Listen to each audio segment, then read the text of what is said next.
So first, I think we have Celine here who wasn't there last time. Celine, do you want to introduce yourself and tell us a little bit about you? Okay. Hi, I'm Celine Onchakwa. I'm from Nigeria. I'm currently in LA. I am a producer director and I've worked with an 82. I previously studied at the New York Film Academy, studied filmmaking, and now I'm here studying producing. I've had a couple of films gone to festivals around the world. I was also recently nominated as Best International Female Filmmaker in Toronto. And I'm just working and trying to get up the ladder in career. And that's a little about me. That's great. You had films already in festivals. What kind of films were those? Um, for my films, the ones I produced and directed myself, they were short. But for the ones I produced for others, they were features and TV pilots. Great, congratulations. So you know a little bit about this stuff already. Mm, Fantastic. Is anyone here today who was not there 2 weeks ago? You can unmute yourself. I muted whoever wasn't muted so that we don't have any background noise. But if you guys are, if anyone is here who was not there 2 weeks ago, just unmute yourself and let me know. Um, I wasn't there 2 weeks ago. Hi. So how do you say your name? Sita Bai? Yeah, I was there for the first 2 hours and then I had to leave early, so I didn't get a chance to introduce myself. Let's do that now. Go. I actually never went to school for films. I went to UCLA for literature, so I'm a screenwriter. I'm kind of just like trying to take advantage of quarantine and taking this class. Very And good. actually, I'm trying to like sell my next feature script. So you went, when you say literature, is that books? Oh no, English. I was majored in English, and Got it. yeah, I'm a screenwriter. I'm just like doing this class just for the quarantine and also to learn better about the industry. Well, yay quarantine for me then. Welcome. How do you say your name? Is it Zita? Zita Bai, yes. Bai. Okay, perfect. Well, nice to meet you. Welcome to the club. Is anyone else in there that wasn't in this group this morning, that wasn't there last time, that I can introduce to everyone? Not? Good. I was here. But I wanted to say to Celine, I went to New York Film Academy as well before UCLA. Really? Yeah. Hey. What did you study? I started in filmmaking department and then I switched to the producing department. Oh, great. We should definitely hook up. Did you go to New York or LA? LA. LA? Yeah. So, hey girl, me too. That is so interesting. You two studied there too. So what I did. That's one reason I wanted to take some classes at UCLA to kind of fill in for classes that I couldn't take or they didn't have there. There was a couple of subjects that they didn't have in the producing department that UCLA does. So that's one of the reasons that I ended up here in the first place. Oh. So by the way, guys, I did email everyone, and I'm glad we're having this exchange, so everyone get to know everyone. It's always a good idea when we have these Saturdays every 2 weeks to come in a little earlier, like 9:30ish, and just meet everyone who's in the courses. Because what we're doing on these Saturdays is you're actually going to meet people that are not necessarily in the course that you're in. Because on the Saturday, every 2 weeks, I'm combining all 3 classes that I'm teaching right now. I'm teaching this class in 3, so I'm teaching it 3 times. There's 3 different classes, same class, but 3 different classes. So what I'm doing on the Saturdays is to combine you all into one group and going through the material, because it's the same material for all 3 classes. And what that does for you is you can meet people that are not necessarily in your group, which is kind of nice.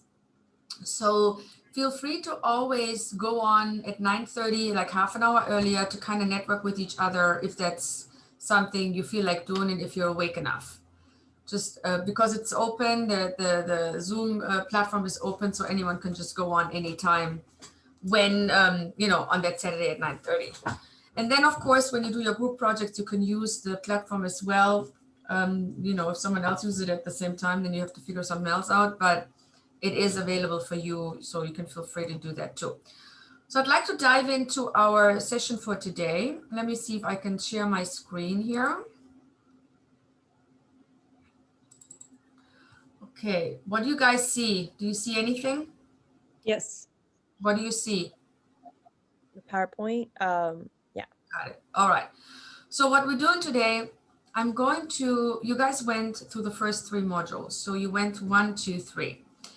The third module, I'm going to only sum up some areas that are important for module 4 that I'm going to go into today as well.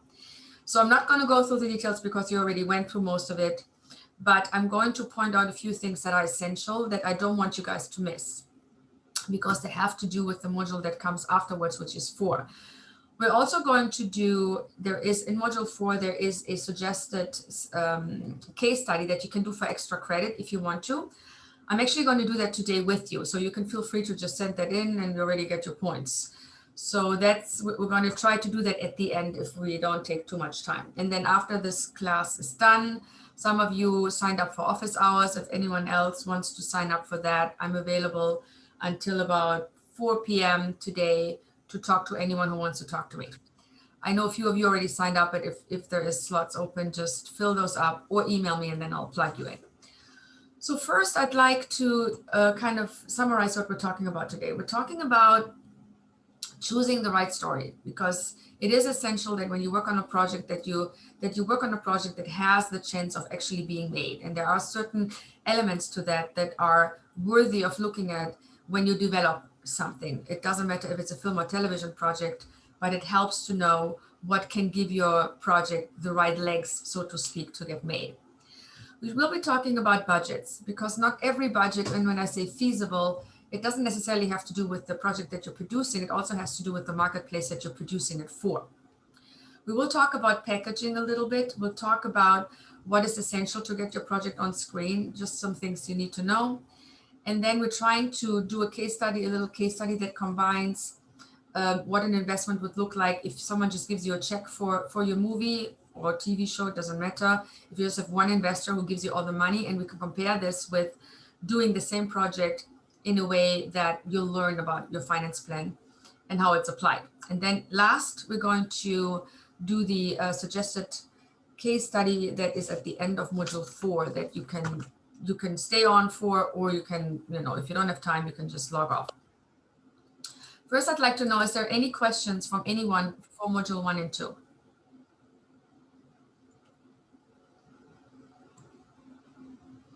Good. Moving on. In module 3, there is 2 books that I kind of suggest for you to read. One is the Sid Field it's called Screenplays. I already forgot what it's called. It's in the module, just look it up there. The other one is Paul Gulino's Sequence. And here's why I personally like those 2 books. As a producer, we're not necessarily screenwriters, meaning we don't physically write the script, but we still need to understand the math and the structure behind storytelling. So while we don't write the script ourselves, we need to be the one leading the writers to do a good job for us, because if we are not able to understand what a story needs to entail, how the story needs to be structured, what is important to be in there, and what drives it in order for it to have a chance to be made. If we don't understand that ourselves as producers, we will not be able to communicate that to the writer or our team that we work with on the creative side. So no matter what project you produce in the Western world, and I have to say Western world because storytelling in India or China or Asia, certain places, is a little different than looking at the 3-act structure. They have longer storytelling methods. Often the movies are 3-5 hours and more. So what I'm talking about here in our class today is Western storytelling. So anything Europe, you name it, the US, Australia, the main territories that we sell to. So I call it the global marketplaces. And those global marketplaces, they look at stories similarly. And there are genres that work. We talked about this last time: thriller, action, sci-fi, those genres work very well. Some horror genres work very well, and there are genres that don't work. Irrespective of the genre, the script itself has to have a certain structure in order for it to seem like it's applicable to the storytelling sense in those Western nations. Call it Western nations, call it global markets, whatever you want to call it. In the sit field structure, and in most scripts that you will read and you will work on and you will write and you will develop, you'll find the 3-act structure to be applicable. Basically, first act is the setup, second act is longer confrontation, third act is the resolution. When you have a script for a movie that's roughly about 120 pages, you look at your first 30 pages as the pages where everything is being set up. You get to know your character, you get to know the villains, the good character, the bad character, you get to know the issue that they're facing, you get to know the problem, and you are left with, at the end of the first act, with so-called a cliffhanger as to how are they going to solve this problem. If by page 30-ish, that's not there, that means you need to work on this first act. If it gets a little longer, that's fine, but if we don't know what's going on and we're already in the middle of the script, that means the exposition is not done properly. And when I get a script, when someone sends me a script to finance and I read it, if I usually, and many executives, by the way, do the same thing. I hate to say this and I'll never repeat it again. They usually read the first 30 pages, and if they are not grabbed by then, they usually put the script away. Because in the first 30 pages, they understand the talent of the writer and the concept of the story, and they can see whether or not this is something they want to get involved in.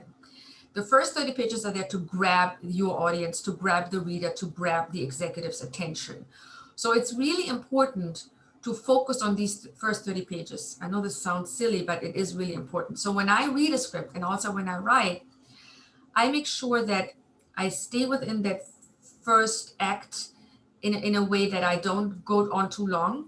I introduce my characters in a way that I can see them in front of my eyes. So when I read a script, I want to see that character come to life. I know what they're wearing. I know what they're eating. I know what car they're driving. I know what their apartment or house looks like. I know exactly how they want to spend their money. This is how much I know about my character in the first 30 pages. I can live them, I can breathe them, I can taste them. That's important for you to do for everyone that is a main character in your story. So if it's not you writing, if it's you producing and you work with the writer, you have to train your writer, or you have to work with them in the development, that you as the producer or you as a person that developed the project has that feeling about the character. You need to know who these people are. And then you need to know what obstacle are they facing. And it doesn't really matter what the genre is. If it's a romantic comedy, sorry, my phone is on, I should be switching this off. If it's a romantic comedy, of course we know they're going to meet, they're going to get together in the end, the couple usually, but we want to know what's the difficulty that they're facing that prevents them from getting together in the end. So that end of third act kind of cliffhanger needs to be established in as well. So you need to know by the end of page 30-ish, what's the issue here? And you need to ideally not know how it's going to be resolved, and you want to be interested to see how it's going to be resolved. So it needs to be something that grabs your attention. In the second act, you have about 60 pages to work out your second act. And that act is there to work on this issue, to kind of also mislead your audience, taking them into one direction and surprising them with the direction that they didn't think you would be going into. So in the second act, it's really important to do things that the audience does not expect. Give us twists and turns that are surprising. Have your characters do stuff that might not fit first in the character makeup that you thought they had. So take us on a journey where these people that you just got to know do stuff that you're like, hold on a second, really? This is, I don't understand right now. Obviously, in the end, it all has to make sense because the character has to be round, but you want to take the second act and work your magic here in surprising the audience as you go and solve the problem that you set up in the first act. Now, in the middle of the second act, these 60 pages that you're working on, you have a midpoint, and that midpoint is another climax point. Here, you are presenting a potential solution first, only for that solution not to be working out. So whatever you have led your audience to go to until the midpoint. You kind of go, take them on the right, take them on the right. They get to a point where they think, oh, this is going to go well, everything is going to work out, and then you crash them. And in the middle of that midpoint, you basically take them out of concept again and say, well, we thought it's all going to work out, but it's actually not going to work out. So the second half of your second act is designed to now figure out this new problem that you created in midpoint. You take it to the end of the second act, and it all looks like it's all going to be fine. And then you take it into the last 30 pages, which is your resolution. And you take the resolution again. This is the third act. I always call the mini version of the second act, because here again, you lead them through a potential solution, but just before the end, just before your climax, you take them into a different direction again. So just make sure that you use, I call it the math of the drama structure, to remind yourself of the job that you have to do in telling that story. So just by looking at this graph here, you can kind of think about, okay, what's happening around page 60, what's happening around page 90, and how am I going to go shortly before I hit my page 120 at the end of my movie.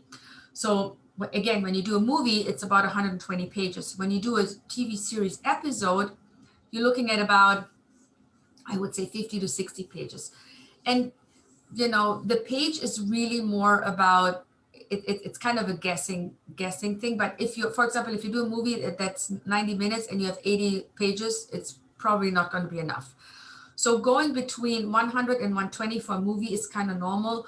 Going between, let's say, 45 and 60 pages for an episode for a drama is also in the range of normal.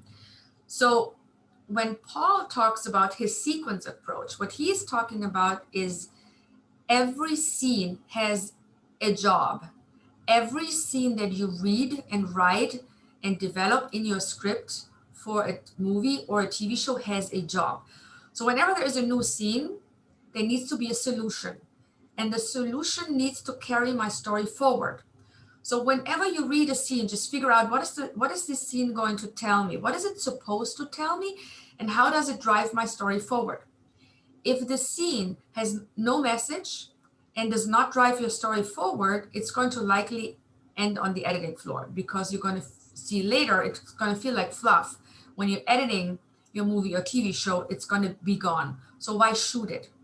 So it is important in preparation for your budget to read the script very carefully and look at every scene and ask yourself very honestly, what is the scene telling me exactly? Is it telling me something about the character that I need to know? Is it giving me additional information in my story structure, in my story flow?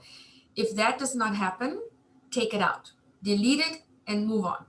That's why the sequence that you're creating with those scenes and the messaging is very important, because altogether they build up the story, because every scene has a message which leads you to a sequence, which leads you to an act, which leads you to your entire script. When you are working on your story today, even more so than at any other time, really, because there is so much content online, on television, hopefully soon again in the theaters, that presents a very high caliber of competition for you, I should say. The audience has been trained through binge watching to really be picky when it comes to stories. So a story that, if you look at movies that were made in the 80s and 90s, you'll see that they're not as multifaceted, that the characters are more black and white. When you look at stories today, you see characters that have edges and are multifaceted, and they have good things and they have bad things and they have things that you like that are surprising. Characters today are so multifaceted and so colorful that it needs to have more work to create them. They still need to make sense, but they're more human in a sense that we all have good things and bad things about us, things we don't want people to know, things we want people to know. So the reality of us as we are complex human beings is also transported into stories today. So you see these characters that are not just black and white, they have grays in them.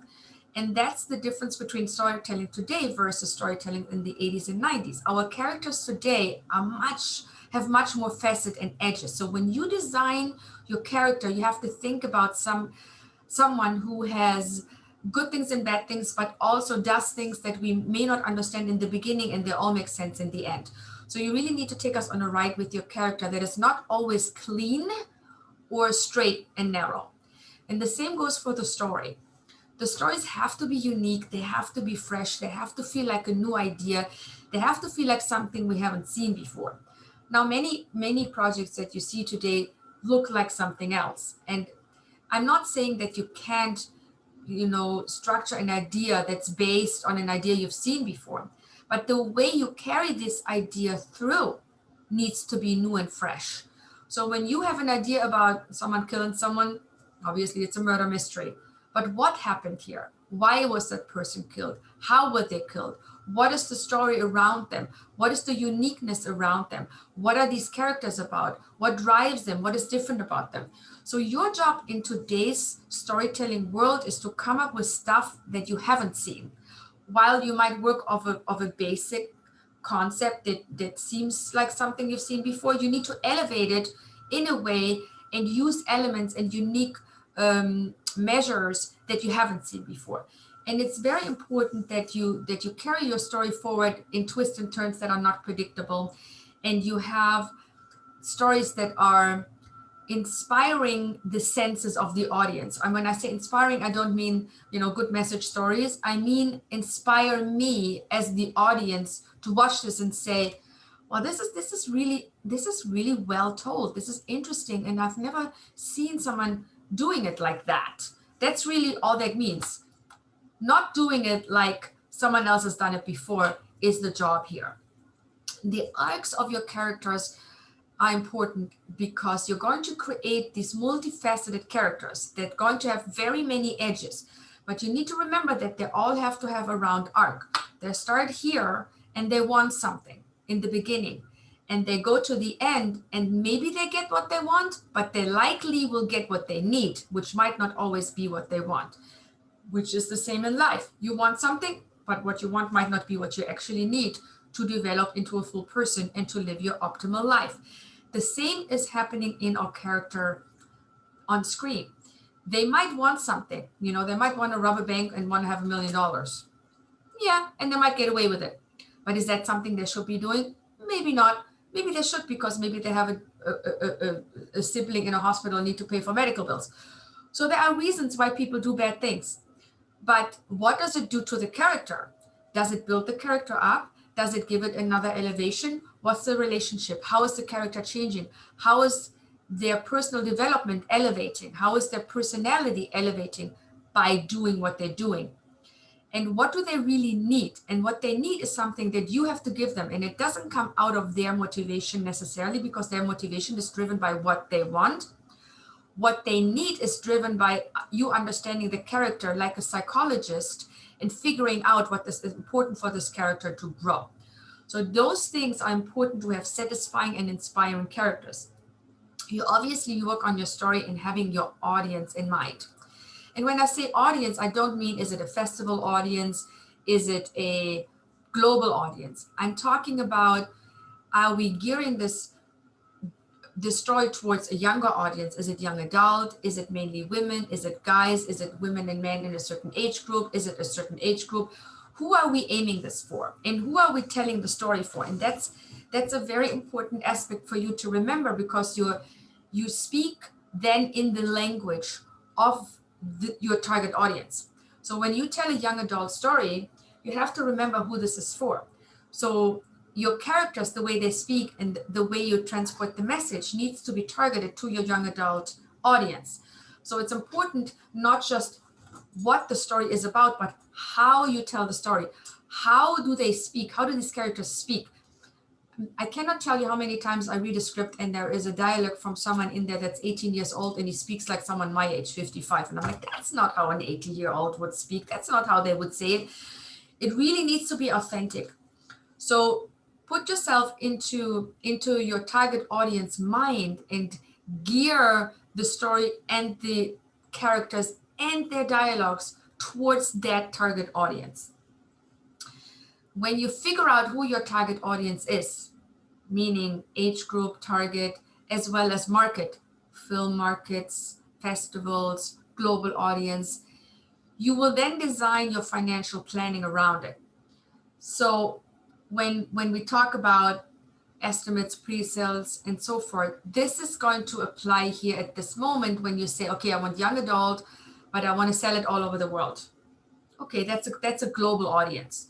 If you say I want a festival audience and I want people between 20 and 30 or 20 and 40, something like that, festival audience, that's a smaller audience. Even though the age group is relevant here, the marketplace is more relevant when it comes to establish the market acceptance rate. So thinking about my marketplace will dictate the budget and the feasibility, which we'll talk about in a minute. But it is important for you to figure out who is my audience and what is the marketplace that the audience is in. And based on that, you work your way backwards into creating your finance plan and your budget. When you put a project together, it's never a bad idea to start early on by creating a buzz for it. I mean, the social media and the internet platforms today are so useful and helpful in creating a buzz early on for something that you're working on. So it's not just about, it's as simple as or as good as putting a website together and saying we're doing this movie and here's what we're doing right now and here's how we're doing it right now. So inviting the audience early on as you start your process. And we work on the script and here's what's happening and we're thinking of taking it this way or that way. Maybe you have a little mood trailer. So you create a little buzz online. The more activity you have online, the more likely it is for your film to be made, because executives look at stuff like that today. They don't just look at what's the budget, what's the genre, who's in it. They also look at how are they reaching their audience? What are they doing to reach their audience? So having an online presence early on can be helpful to you in pointing to when you go pitch the project later to someone. When we do the genres that are commercial, we're talking about, thriller, action, sci-fi, and comedy to a certain extent. We also talk about what market do we go into with this genre. There are genres that work for smaller markets, like the festival circuit. Really, you get away with the art house genre when you do it in an inspiring and new and fresh way. So let's say you do an art house movie, and let's say it's a story that is something we haven't seen before. The way to create attention is not just making a story that's unique and fresh, and it can be art house, there's nothing wrong with it. But you want to try to at least have one actor in there that has some notoriety. And you will be able, if the script is good and the role is interesting and has range, you will be actually able to attach someone meaningful for a very low amount, because actors today, more than ever, are looking to explore not just their range in acting, but also what they're playing. I'm trying to think of a better word. But they too become more concerned about stories that they're playing and what they're being attached to. So for example, what I'm seeing a lot of Nicole Kidman coming out with another series. I'm seeing a lot of her doing, she's doing more of these complex characters that have issues, right? And every time she does a series, the character has deeper issues. So it looks like this kind of actor is working towards characters that seem okay in the beginning, but they're really, really, really not. And they do really, really, really bad things like killing their husbands. And what's called Little Lies or something? Pretty Little Lies, I think, the HBO series. So there is a lot of actors of that caliber that look at roles like this, where they're playing a character that is on the surface nice, but there's so many things so wrong with them that it becomes very interesting for them to play this character. And art house movies, as well as, of course, commercial movies, do have the potential to do that now. So when you do a movie for a smaller audience and a festival, try to work that main character, keeping that in mind, that you want an A-level actor, A-level-ish actor and you want to connect them to this character. So really spend time in creating a character that this A-level actor would love and be inspired to play. That's really the most important thing for festival movies. But it's also important for art house movies that go global. And it is obviously important for commercial movies because there it would help to have an A-level actor. Now, when we figure out our audience and our marketplace, we always think about packaging. We'll talk about that in a minute. But we also have to think about where does the project go? So early on, we of course secure the rights by doing an option agreement. We are looking at underlying rights that might be associated to our story. So let's say you do a script that's based on a book. Obviously, you need to make sure you have the rights to the book. Let's say the writer comes to you and says, I have a script that's based on a book. You do the deal with the writer, and then you check that he has at least the rights for the book. If he doesn't have the rights for the book, you're going to get the rights for the book. So underlying rights are important. When you do the option agreement, you make sure that you also have a purchase price in the option agreement already and all the payments paid to the writer for various drafts that he's doing. So you're not just securing the rights, but you also make sure that the deal is tight regarding purchase price, any rewrite fees, and exactly if there are profit participations, what those are. You are always concerned about the chain of title if a project comes to you that has been with another company before or with a studio or with another entity, to make sure that the chain of title is clean, meaning none of these entities that have had your project before have any lingering rights or are owed any monies. And if they are, you need to put those in the budget. You negotiate them. They're called turnaround fees, and you put those in your budget so you can clean up your chain of title and clear those rights. And when you develop something, and I don't know if I mentioned this before, but it's very important to remember that whoever you develop with becomes part of your development headache, I should say, because it is a headache. For example, let's say a writer gives you a project and you do a deal with the writer. And the deal is clean. You say, I'm optioning this project for a year to put it together. And if I put it together, you get $100,000 for the script. All is well. So now you're joining forces with another producer, and the other producer and you work together with you on the script, right? The other producer brings in great ideas. You negotiate the ideas with the writer. So you both have ideas, you and the other producer have ideas, and both your ideas now go into the script and the writer executes them. In a case like this, if you fall ill with this other producer, theoretically, this other producer now can claim ownership because he provided ideas to the development phase.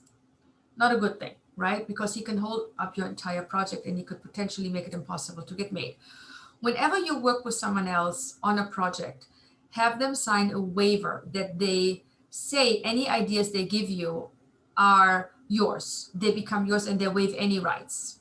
They're waiving any rights to the project that relate to any copyright issues or any creative rights issues. So a rights waiver needs to be signed by anyone who gives you an idea. If you have another writer who comes in and works with the other writer, that's fine, but he needs to sign a waiver. Any producer needs to sign a waiver. The reason why you do this is because you want to control the IP fully, and you don't want anyone to say, on page 5, when the character does this and he kills his mother and takes away her shoes and drives away with her car, and that creates this whole thing, that was my idea. Other producers saying, and because I put that in there, I have rights. And theoretically, they do. I had to pay someone, a very renowned producer that I'm not gonna repeat the name of right now. He was a huge headache. When I did the movie Dark Tide with Halle Berry, that movie was with this producer literally for 5 minutes, not even longer. And I don't even know if he actually put something in there or not, but he claimed just before we were closing that the script that we were working on had some of his ideas in it. And the bond company, which is the insurance company that insures my production, said to me, this guy is claiming rights. We need to have a clean chain of title. You need to pay him whatever he wants. I had to pay this producer, believe it or not, $75,000 to get him off my project. Otherwise, he would have killed it. Not a good experience. So I want you to not have to go there. So everyone who touches your script, everyone who reads your script, doesn't matter if it's a movie, a TV show, a short, doesn't matter. They sign a waiver to say, okay, I'm going to work with you on the development and I'm going to work with you on those ideas, and I'm waiving all my rights to any ownership. So that's very important. When we package, obviously the package designs the value for our project. So one value is the script, the other value is who's in the project, who's in it, and who's directing. When you work with your director, you want to make sure that you mention to them your ideal vision for actors. So let's say you work on a movie, medium budget, and you say, I'd like to have, I don't know, Jessica Alba. I'm just popping up with the name in there. And the director says, you know what, I don't see this kind of character. I actually see more like a Gwyneth Paltrow, like totally different things, right? So now you have to talk about this and say, well, that's not how I see the character. This is how I see the character. So you might come to a place where you figure out, oh my God, this director sees a whole other project. It's probably not the right person for my project. So it is important for you to talk to the director about characters and who you see as playing them. You want to do this very early on. When you're considering the director to work with you on the project, you want to say, here's who I'm seeing in the main role, here's who I'm seeing as the villain, and give him some names. And then see what the director responds and says. And if the names that he or she mentions to you are names that you can live with and that you can say, okay, well, they could work too. That's the very first conversation you have. At that point, let's say you decide, okay, these three people we can go to, like these three actors we will try to attach. You will then, of course, contact the agents of the actors and send them the script and say, this is the director that we are planning to do this. So let's say that Jessica Alba, he agreed to do Jessica Alba, says, I like this project a lot, but I really don't like the director. I want to work with a different director. The cast has the right to decide with you who the director is. I mean, you can say, no, they don't, but in the end of the day, you do want them to, because you want them to be as engaged in the project as you are. And you want them to attach to your project. So you need to do a deal with the director that says, if the cast doesn't want you, you're off the project. And most directors know this, but you need to still put it in writing when you attach to the director. So it is a game, it's not a game. It is a negotiation between you and the director. First, you need to attach him to say, here's the cast that we're planning, but if that cast comes on board and doesn't want you as a director, you need to be okay with walking. And maybe you give him a kill fee, put a small fee in there for them to go, but you need to have that conversation honestly with the director. And you have to think about attaching the director before you attach the cast, because you don't want to have the cast first and then shove the cast down the director's throat. So there needs to be a conversation first about the vision, the potential cast, and then you can go to the agent and say, I have this director, let's hope your cast like it, and this is how I'm planning to do this. You talk about the budget, you're talking about the story, and you're talking about how you're going to put the movie together financially. The financial feasibility of your project is going to be important for you to figure out early on, because whatever agent you go to attach your actor is going to ask you, how real is this? And you need to make it really real. You need to tell them, well, here's my finance plan, here's my director, here's how I'm putting this together, here are the elements that I already have. I have a sales agent, we're working on the pre-sales, the sales agent tells me they can do these many pre-sales, and here's what I think I can make with the movie, and here's how I'm structuring the financing.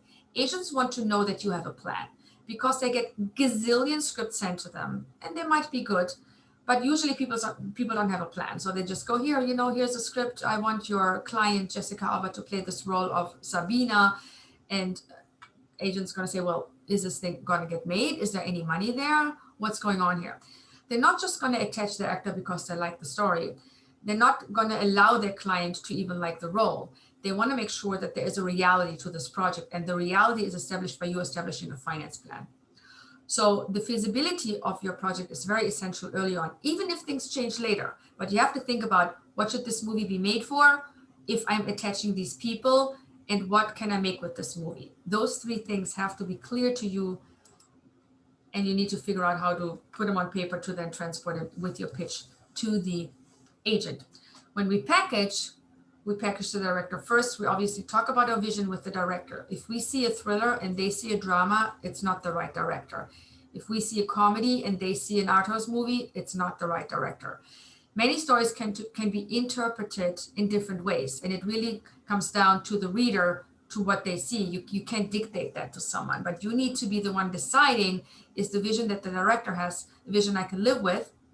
Is it an elevated vision that I haven't even thought of? Or does it not match my vision as the producer? You also have to talk to the director about the budget level that you're thinking of making this, because there are directors who cannot work in low budgets. There are directors will never have enough money and will therefore be very hard to get bonded by the insurance company, because insurance companies know what the directors have done before and if they went over budget or not. So the budget is an important conversation to be had with the director early on, at least as it relates to a range. When you put a offer in front of a director or a cast, it's usually going to start with something called a pay or play offer. And I think I mentioned last time that the pay or play offer is a legal responsibility you have. So once you put an offer in front of a director or a cast member, you are liable for this even if your project doesn't get made. So you have to structure this pay or play offer in a way that it has elements in there that can give you an out in case the project doesn't get made.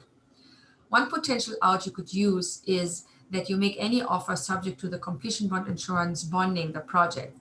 Every project nowadays have to have a production insurance in order to be made, in order to be funded, because most investors and banks, all the banks and most investors will require a completion bond insurance, which is a production insurance. And this insurance ensures the on-time and on-budget production of the film or TV show. So if you have a pay or play offer going out to a director or a cast that says this offer is subject to the closing of the completion bond, you theoretically have an out. Because if the completion bond doesn't close, it means you either don't have the money, it means they don't see the project as feasible. There are a million reasons why the completion bond company wouldn't close it, but it will basically mean your project doesn't get made, and it will help you to get out of the deal. You don't really ever want to push that button, honestly, because it will leave a little stain on your career. So you really want to be very careful as you package these projects. So you want to be sure that you talk to your sales agent about the potential package that you're envisioning, and you talk to investors about the package that you're envisioning, and having them sign up on this, and maybe sign a deal where they give you a letter of intent and saying, if you put this package together with this budget range, I'm going to give you this much in equity. So you want to prepare a lot of if-come scenarios in order for those if-come scenarios to be coming to fruition as you put your project together. So you're basically designing a business plan for something, could slightly change, but that is pretty much designed in a way that it could happen in reality. And then you follow the steps in making it happen. Every project has to go this route unless it is picked up. So let's say you have a great script or a great Bible for a TV show, and you send it to Amazon or Netflix and they say, we'll make this. Then none of this is applicable, because at that point, they're just going to develop it, they're going to pay for it, and you'll be fine. You get a fee, you may or may not get some ownership, or may not get some profit participation, but in that case, none of this is essential. But in many cases, it is not that easy. In many cases, you will be forced to put at least partial financing together, because even Netflix might say to you, you know, we kind of like this story, but we don't want to take the entire financial risk. Do you have an investor to offset a portion of it? Or are you shooting in a tax incentivized region to offset a portion of it? Or is there another way for us to not take the entire financial risk? The other way to think about it is having Netflix or Amazon or any of these people just license the content, which in essence is a pre-sale. That also will get it onto the platform, but it gives you more control. And I think we talked about that last time. So you want to set up that business plan in a way that enables you to be able to go into every direction that could potentially come to you as you put the project together and help you getting it made. Putting it together as a little business plan, the way you're learning in this class, enables you to go different directions in case something doesn't work. You can go a different route. And if that doesn't work, you can go a different route. So it opens up various strategies for you to be able to get your project made. These ranges that I'm showing here are obviously subject to the project itself. So when we talk about budget line items, they very much relate to the script. I mean, there isn't any other way to say it, because if the script is driven by visual effects because it's a high level science fiction movie, the visual effect budget is going to be high. That is part of your post-production budget, and it's going to blow up your post-production budget. And it might be 50% of the budget all of a sudden. So please take these ranges with that in mind. They are very much subject to the project that you have. They're not meant to be guiding posts for every project because they don't apply for everything, but they give you a basic kind of range as to what you could be expecting to pay and what the bond company who is insuring your project will likely want to see in some form. So when we look at a movie, the above the line dealing with the talent and the producers could be anywhere from 20% of the budget to 50% of the budget if you have high level talent. The below the line in that case could be anywhere from 30 to 50% of the budget. I've done movies that were 50% of the budget above the line, and then we had a below the line of 30% of the budget, and post was 20. Not unusual for the kind of movies that I made because they're driven by cast, most of them. So, but if a movie has a cast that is where one element is known, the other elements are not known, the above the line obviously would be smaller.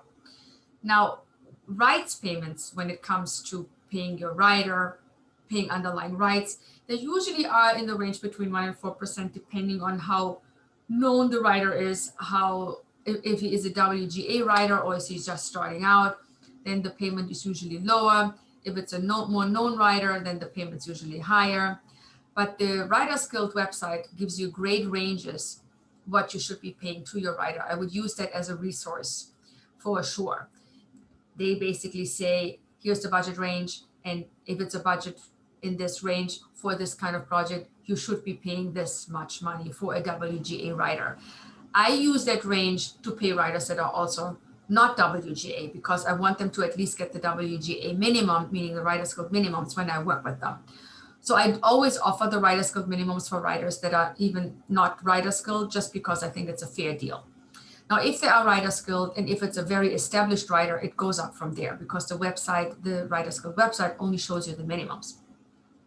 Producers have a tendency to push the budget very hard and saying, I want to make all these fees. Well, that's not very realistic because you have to understand that the producer category doesn't just include you, it includes all the producers, and it also includes your overhead. So if you have any overhead, if you have run a company, if you have a little production company that you're paying with, and most producers who have production companies, they don't just do one movie, they do maybe three, or they do a movie and a TV show, or a movie and a reality show and a TV show.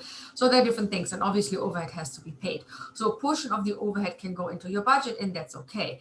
But then there's also the producer fee, which is not to do with overhead. It's the producer fee that goes to the producer for doing the work of producing the movie. There are usually, I don't know, 5 producers, 10 producers on a project. If you see the credits, you always see 1,000 producers on them. Not everyone gets a lot of money. Some don't even get any money. They just get a credit. But it is important for you to know that all these producers, co-producer, associate producer, executive producer, co-executive producer, any producer, if they have a fee, they need to be part of this pool. And this pool should not exceed 15% of your budget. That's the entire pool. So it behooves you to make sure not to have 15 producers on your project because you have to pay them something. So in the ideal world, you keep it very low, or say, you know what, if you want to be producing this, maybe you can get a profit participation instead of a fee in the budget. Conversations to be had on that. The marketing and publicity that I'm mentioning here is really just the marketing and publicity that is paid to the sales agent. This is not the P&A. P&A is used to create a theatrical release campaign and pay for that, for a movie that goes into the theaters. The marketing and publicity here is used for things like creating a buzz online, helping the sales agent sell flyers, trailers, taking it to the marketplaces like the Cannes Film Festival, the Berlinale, Toronto, wherever you go. That marketing and publicity budget here is paid, most of it goes to the sales agent, and other monies stay with you in order to create a buzz for the project. Insurance completion month, I say 1.5 to 3. 1.5 is really, really, really low. And I've gotten this, I think on my 3rd movie after I've done 2 movies with the same completion month company and didn't go over budget. So don't expect to get that on your first movie. 3% is probably 2.5 and 3 is more likely for someone who starts out. Now, dealing with the COVID elements that we're all facing right now, this insurance could go up because you might have a COVID insurance component in addition to your completion bond insurance fee. So I would see, again, this is a range, but I would try to stay in the 3% range if you can. If it goes up a little bit more, that's okay, but don't push it up to like 5%, 6%, because it becomes a very expensive component. Try to really work with the completion bond company in having them tell you what you can do to reduce their fee. They'll tell you, exclude this, exclude that, change this, give me more money in that department. They will guide you towards their needs in order to reduce the fee for you. Legal and finance includes the lawyer that you use to do all the production legal. It also includes the lawyer that you would use in order to do the financial closing. And these are sometimes not the same lawyers.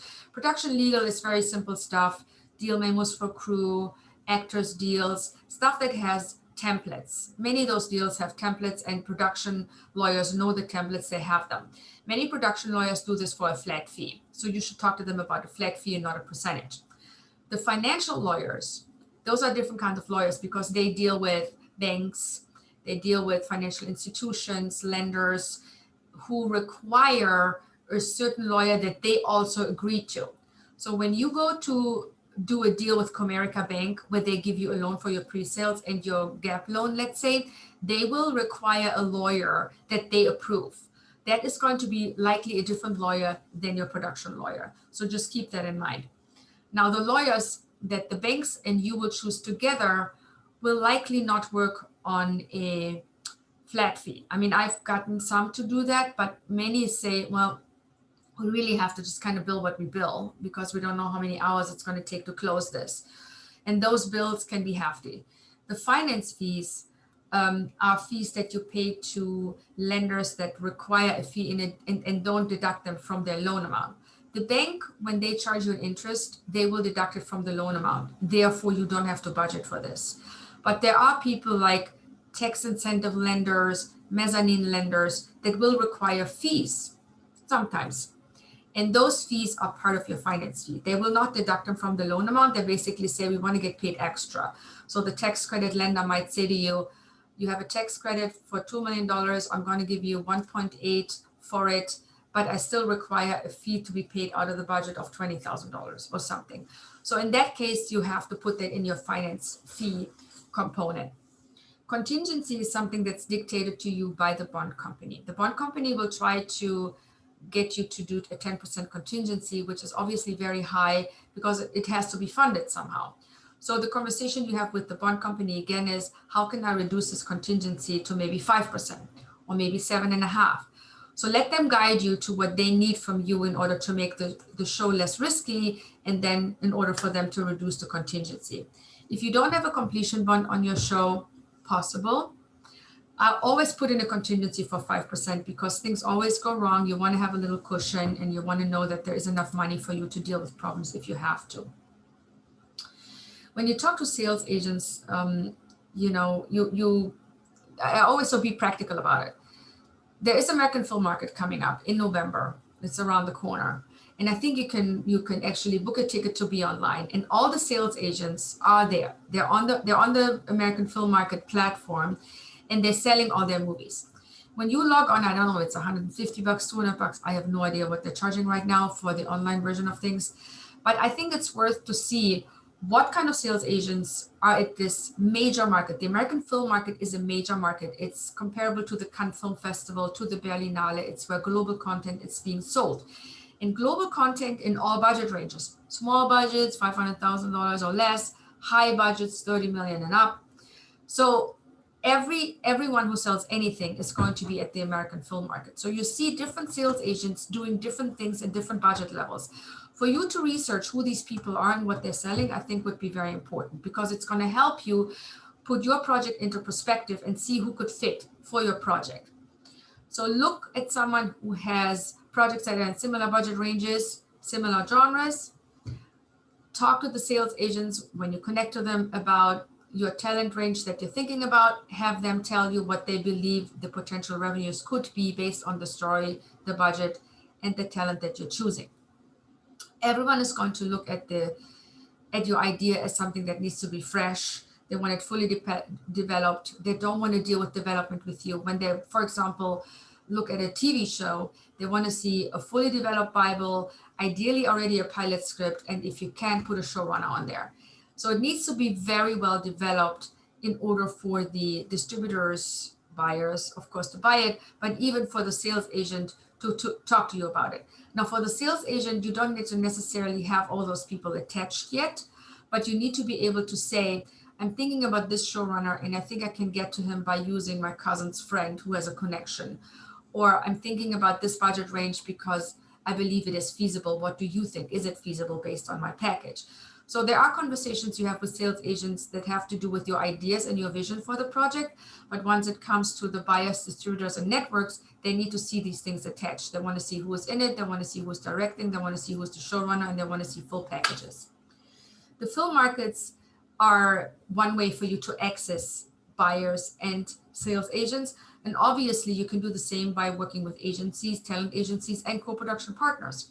And when I say co-production partners, I mean co-producers who are enticed by your project, have done something similar, and have relationships that could elevate your relationships or could open doors that you don't have open yet. I'd like to talk to you about Module 4. Do we have any questions? Hold on, let me look at this. Let me look at the chat. I'm going to summarize. Good morning, everyone. Okay, that's it. What do you do when we are not on Instagram? I don't know if Instagram, yeah, it might not be a bad place to put a project on Instagram, but you don't necessarily have to do that. If you have a website for a project that is connected to Facebook, that is connected to other online platforms that deal with those subject matters, I think that that would be great to figure out what would my genre, what platform would represent my genre very well. Kickstarter, even if you don't need money, just go on Kickstarter, go on these funding platforms. Instagram, of course, is not a bad idea, but I don't know what you would, I don't know what you would put on there. I'm not a big Instagram person, so I don't know. But I had someone in a course that worked with advertising on Google and how they manage this. And it had all to do with using these platforms that can elevate your story. So researching what serves your story well, what is out there. Are there websites out there or platforms out there that deal with similar subject matters? Those things I would try to penetrate, and then try to find a way to guide your audience to your website. I think Facebook is always good to put something up there. Instagram, no. PR firms, you can use PR firms, of course, but I wouldn't do it early because they cost a lot of money. And if you don't really have anything to say, if you don't have actors yet, or if you don't have a story yet, if there isn't anything you can actually announce, I think it's too early to include a PR firm. When you have a cast member attached, if you have a director attached, or maybe a deal done, like a little pre-sale done, that's when you can maybe have a PR company join and push that out for you. Yes, Big Little Lies, correct. that was the Nicole Kidman story.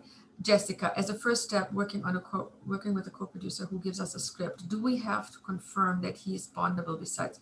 No, co-producers don't have to be bondable because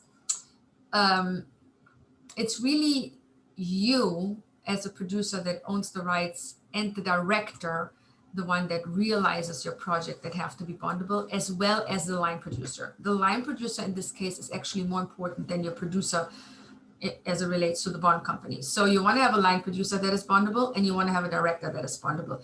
You as a producer, you don't want to have a black stain on your credit by having a movie that was bonded where you went over budget. So that's probably not a good thing, but I think most of you don't have that problem.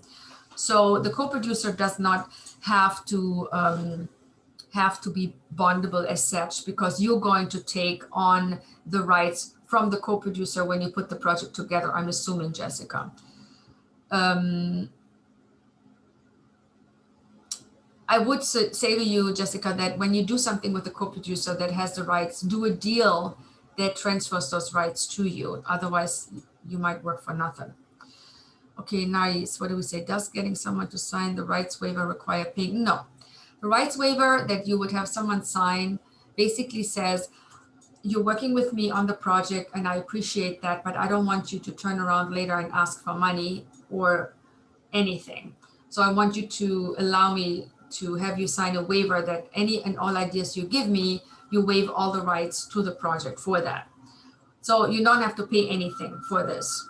Now, this person could obviously be a co-producer, and then in the co-producing deal, you do a deal with whatever that deal is. And you say to them, for example, many times you do a deal with a co-producer is if they bring something to the table that you don't have. Let's say you have a co-producer, like in Jessica's example, who has a script that you really like. You do a deal with them, it's a co-production agreement where it says Jessica's co-producer is willing to do the deal with you, Jessica, as the producer, and is assigning all rights to you for a period of time, let's say a year. And in that year, Jessica's going to have to find the money, it's going to have to put the project together, it's going to have to package everything and get it all done, and then everything is good. If Jessica doesn't get that done, the rights go back to the co-producer, as an example. Now, let's say the co-producer has relationships with an actor and you as a producer have the rights. So the co-producer says to you, I can get you Nicole Kidman. Then the co-production agreement would say, we're doing this project together that I, the producer, own the rights for, and the co-producer is going to attach Nicole Kidman. If the co-producer does not attach Nicole Kidman, he has no rights and doesn't get paid anything. If the co-producer attaches Nicole Kidman, he gets $100,000. So you spell out what that deal is, and you make that deal subject to the co-producer delivering on what you want the co-producer to deliver. Hope that makes sense. Jeremy, can you give more example of if-come clauses? If-come. Okay. Jeremy, can you unmute yourself and kind of walk me through that question? Yeah, you mentioned having if-come aspects to a deal when you're offering pay-play, and I was just kind of wondering if you could kind of expand on that and how it could benefit us. Okay, so when I talk about if-come, I talk about you putting together a business plan for your project, which is basically what you're learning in this class. This business plan, basically, when you start a project, you start from scratch. You start basically with an idea. There's nothing else that you have at this moment other than your idea. But your idea is good. So you put a business plan that says, here's my idea. The summary of my idea is a log line. I have the script for this idea already written, and here is my option agreement. Usually you work on something that you have the rights, of course, in some form. Okay. I believe I can make this idea happen for a budget of $10 million. Okay, that's great. Now we have a budget top sheet. I believe that I can fund the $10 million by using 35% pre-sales. This is what my sales agent says he can do. And the sales agent also says he can reach 75% in revenues from international distribution. I'm planning on shooting the movie in New Mexico, and I'm getting 25% of the budget from New Mexico. And I'm planning to include a brand integration company because it's a message that fits well with Coca-Cola, and they're planning, my goal would be to have them give me $500,000. And I'm planning on getting the balance funded through an equity investor. So now you have a finance plan. Now these are all plans that you have. The only real thing you have at this very moment is your sales agent giving you sales estimates that say between 70 or 75% of your budget is going to be recouped through international distribution revenues. That piece you have. Everything else is based off the sales estimates that you got from him and your idea on how you put it together. So this finance plan that I just described is basically based on you saying, this is my roadmap of getting this done. And it relies on the conversation you have with the sales agent that says, I think I can make this much with it, and I think I can get this many pre-sales with it. The sales agent might say to you, I can only do 25% pre-sales, and that's okay. But let them give you something that you can back off on. So the sales agent is an early conversation that you should have. Now imagine you don't have a sales agent at the time you're putting the project together, because many times that's the case. You then assume that the sales agent will give you 75% distribution revenue projections. And you then assume that you're going to make 35% in pre-sales. That is your if-come. You put a finance plan together that shows to the world your ideal scenario. And that's something you give to an investor, because an investor and a sales agent and an agent, they want to look at your plan. And this is your plan. You're going to say, my sales agent is going to likely do this, and he's going to likely be able to do that. I will likely get Coca-Cola to do this. And of course I will shoot in New Mexico, and I think I can get my equity of this amount. That is your if-come scenario on the financial side. Now, as it comes to the pay or play thing, you put the finance plan, you write a letter to the agent that says, I have this movie and I want Nicole Kidman to play this character. I'm willing to pay her $500,000. Here, the budget of this movie is going to be $5 million. And here's my plan on putting it together. So you put that in the letter to the agent, and then you attach the script. And you say the director that I have attached or am talking to right now is this and this person who has done this and this and this. So the letter to the agent would include that plan that you're describing. Even if the plan hasn't come to fruition yet, it's a roadmap that you can lay out to them. That's what an if-come scenario would describe. It would basically be the essence of the finance plan and your pitch deck, your project business plan that you put together in an email to an agent. Does that make sense? Yes, thank you very much. Yeah, okay. Who else? Other questions? What are our options? Yes. Okay, Jessica, good question. If you work on a project that is supposed to be for a global audience around the world and is not driven by a US market, let's say, it's a thriller, and you know it's going to be a fascinating thriller, and you're thinking of making it for $10 million or $5, it doesn't matter, but it's a global project. You really want to get out to this and sell it around the world. If that kind of project does not hit the 70 to 75% minimum sales estimate projection bracket, it means it's not as valid as you thought it is, and it's not as global as you thought it is. So what that means is you just received a message back to you that says, I need to work on this project and I need to make it global. I need to talk to the sales agent and ask him, why is my estimates only 50%? Give me feedback on this. And that's what you then need to ingrain into your project and change it. The project should be ideally 70 to 75% out of the international market to be feasible. If it's less, then you have to balance it off with, by shooting it, for example, in Germany, and hopefully get 40% of your budget by doing it in Germany and Belgium, an option, or you offset it by doing a US deal that's bigger than what you expected, which indicates that it's a strong US project and maybe not so strong internationally, also fine. But you need to do one or the other to offset the missing estimates. First, you ask a sales agent, why is it less than 75, and see if you like that reasoning. And if you don't want to change the project to match the 75, to reach the 75, you then figure out where to shoot it to offset it. So something that has less needs to be shot in an area that can offset what you're missing. So it needs to be an area, a production incentive region where you can at least make 30 or 35 or 40%, whatever the amount is, that it's less than 74 and above 20%. Your ideal production incentive minimum is 20%. Anything above that you can play with and can use to offset lower estimates. Jessica, does that make sense? Yes, I just unmuted myself. So although the sales agent is more for foreign markets, we can also discuss with him, or the US market. So if we say, okay, to reach this, okay, I wasn't sure because we always talk about foreign markets. When I say foreign markets, I mean international sales agents are called international sales agents because that's what they focus on. But nowadays, many sales agents also do the US. They have relationships with Netflix, they have relationships with Amazon, they have relationships with US buyers, because that's just how the market is evolving. They're still called international sales agents, but they usually also deal with both. Their estimates, however, will not reflect the US number, because the US number, Jessica, is very volatile. It could be zero, it could be nothing. And they're very likely not going to tell you what it's going to be. They're not going to put it in writing, let me put it that way. They might say to you, I think I can get this sold to maybe AMC or maybe Lionsgate, but we'll see how it goes, because most of the US buyers want to see the film finished when they buy it, unless it's Nicole Kidman in the lead and then they want to pre-buy it, which is good. But we don't know that until we actually see this happening. So if you want to offset your lower sales estimates, you actually need to see it happen, or you need to shoot in a region where you can make more money. Does that make sense? A buyer in the US. Well, correct, exactly. Natalie, I have to work today, we'll have to leave.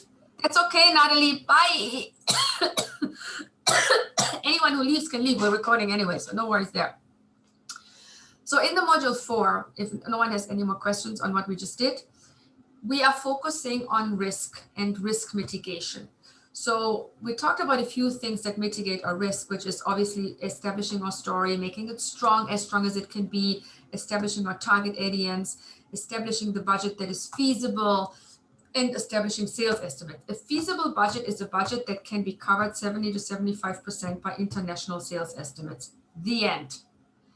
If it's not covered by that, you have a Jessica scenario where you need to figure out where to shoot it to make more money or sell it to the US.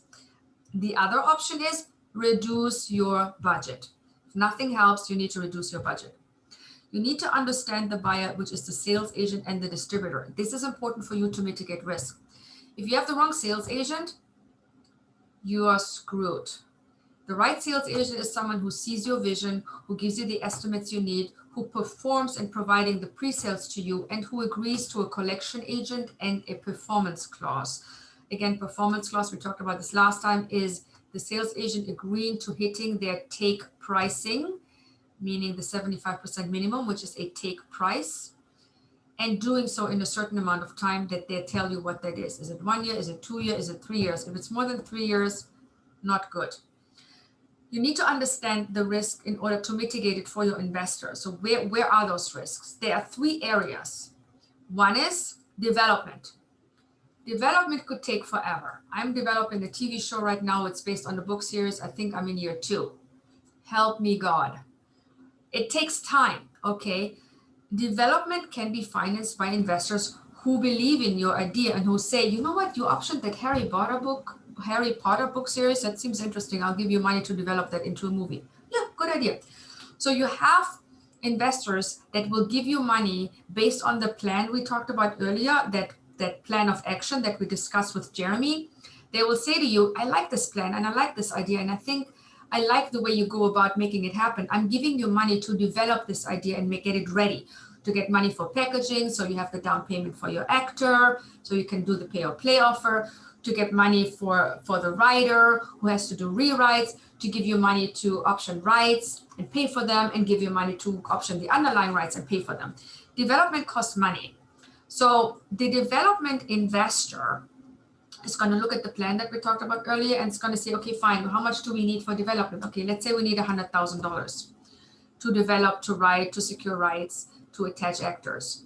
Now, what if none of this thing works out? Let's say you developed something, but you can't get it done and your option period runs out and you're not paying the rights flat out, which, by the way, you could just buy the rights and then you can figure out however long it takes you to make it happen. I have to make that decision coming up in May, if I want to buy the rights out and just take my time, or if I let the project go. So that's a decision you will have to make at the time your option runs out. So you say, am I buying the rights? Am I paying it out now? Am I extending the option? What am I going to do? But the reality is, if you don't, let's say it's the last option period, you already had your extensions and now you don't want to buy the rights and you're not making it happen. What it means for your investor is that whatever he gave you is now attached to the project for life as a turnaround fee. So the investor has the right to get their money back from whoever is the other producer that gets it made at some point. Well, some investors like this kind of security, even though it's very little security because it could never be made. But they kind of like the fact that their money is not lost with your inability to make it happen. So that's one thing you can explain to them. The other thing you can explain to them is development financing is the only financing that is paid back to you on closing because it's a rights payment. And these rights have to be paid before you shoot. The bond company is going to make you pay all the rights. Anyone wants their money because otherwise you cannot exploit the project if you don't have the rights. So you can tell the development investor, thank you for your $200,000 development. That's awesome. Or 100,000 is what we said earlier. Let's stick with the 100,000. Investor give you 100,000 to develop. You now get the movie made. The money needs to go back to the investor. The investor gets $100,000 on closing before you even start shooting, and they get their little premium of 20%, or maybe you give them only 10, whatever you decide. But they get the development money back. They don't have to wait until the movie makes a profit or until you get paid in the profit participation revenue schedule. They get the money when you start shooting. So that's a good thing for a development investor to know, that they get paid the minute you close everything. So they don't have to wait for that portion to come back to them later. So it's different than the equity investor. The equity investment, this could also be the equity investor, by the way, who gives you the development money, but the principal equity investment that they would give you for the production financing would be paid in accordance with the waterfall. Bank gets paid first, sales agent gets paid, and then the equity gets paid. The development money gets paid on closing before you start shooting, and so does the premium. So that's a good thing for the development investor to know. Production financing. The risk for production financing is very little if you have a completion bond company, and that's what you need to tell your investor. You will say to them, if you give me your $2 million equity for the production, I will only use the money when I have all the other money. So I'm not even touching your equity money before I have all the other money. So that's a security for them. The second security is that you say, and the insurance company will ensure the on time and on budget delivery of this movie. Even if I screw up in the middle of it, they will take over the movie and they will get it made. So there is no production risk for the production investment that is made by the equity investor. There is a performance risk. Let's say the movie doesn't make enough money. That risk is something that you obviously will tell them, that's a risk you take. That's why you get the big chunk and 20% premium payment also, and you get an ownership in the movie and all its ancillary rights. That's what the risk is that the investor takes. But the actual physical production risk is not applicable because the bond company takes that away from you. There's another thing you're going to tell your equity investor.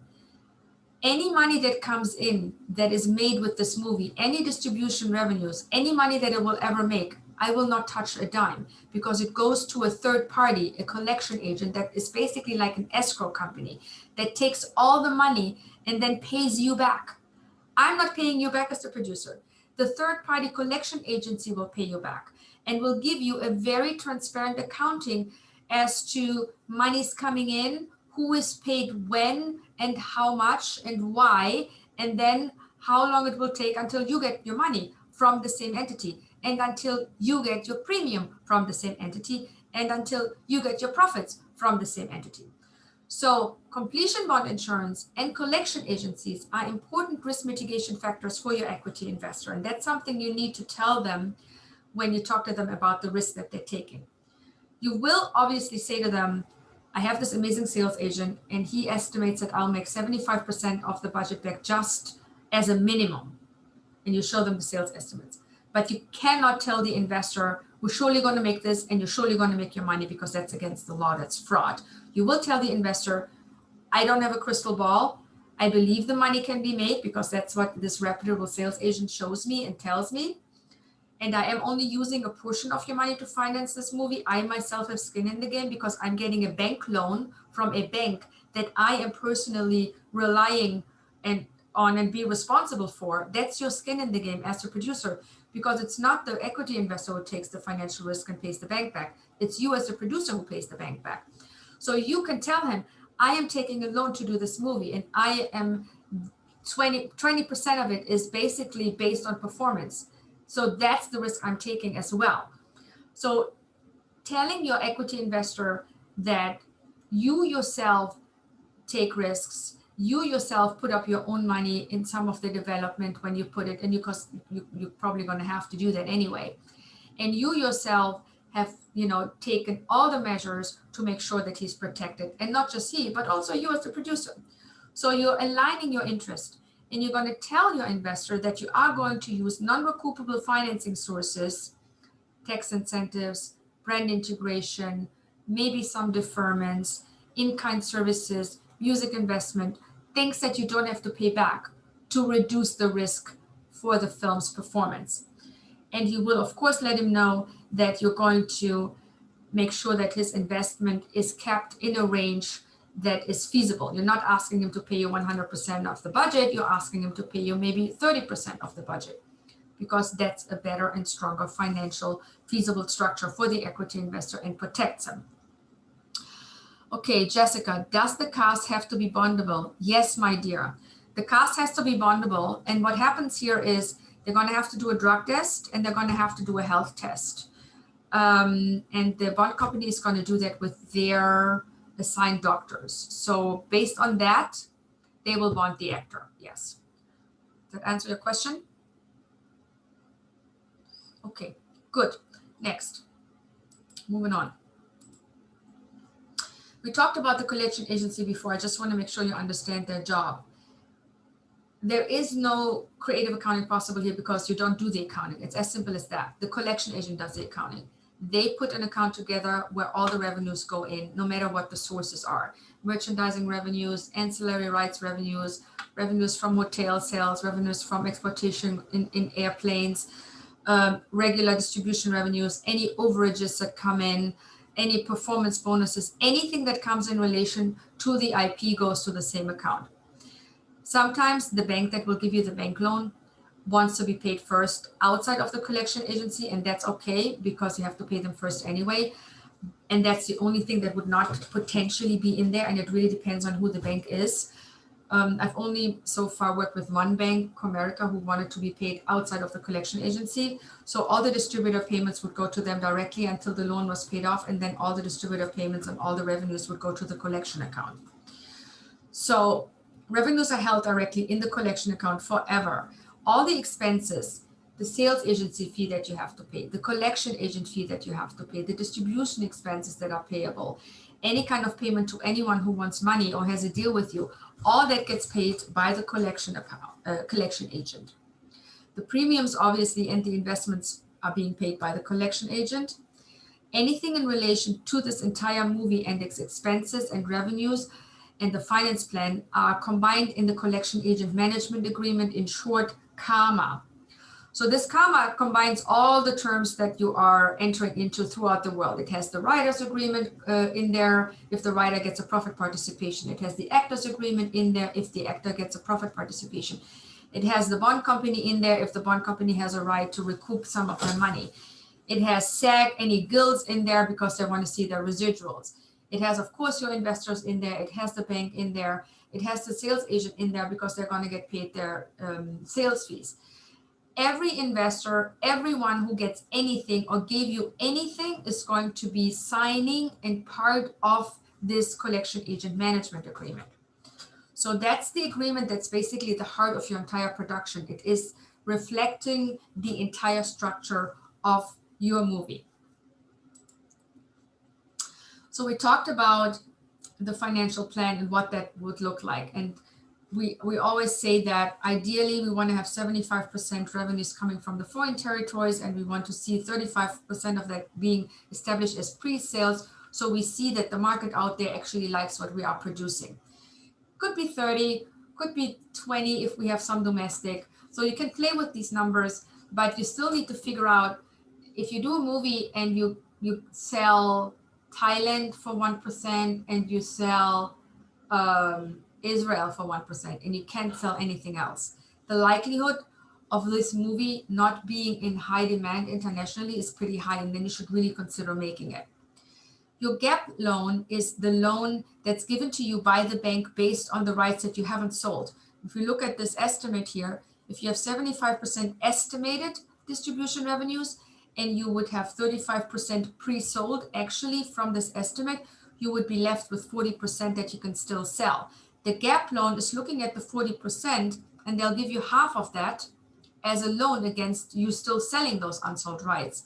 But it will never be more than 20% of your budget, no matter how many unsold rights you have. Because it could well be that the sales agent gives you estimates that are 100% of your budget. They say, we love this project. We can think we can cover the entire budget just with international sales. It happens. I'm just giving you the minimum here. I've seen estimates on my movies that were 120%. So all of that is possible. But the bank will say, well, that's great that you have 100% estimated and you only sold 35%, which leaves you with, okay, now I'm 75, half of that, 37 some, which is more than what the bank gap max would be. So if you have unsold rights that you can still sell, which is great, but that are more than 20% of your budget, if you divide them by half and put them as a gap loan, the bank will never give you more. They will only ever give you a maximum of 20% of your budget, no matter how many unsold rights you still have.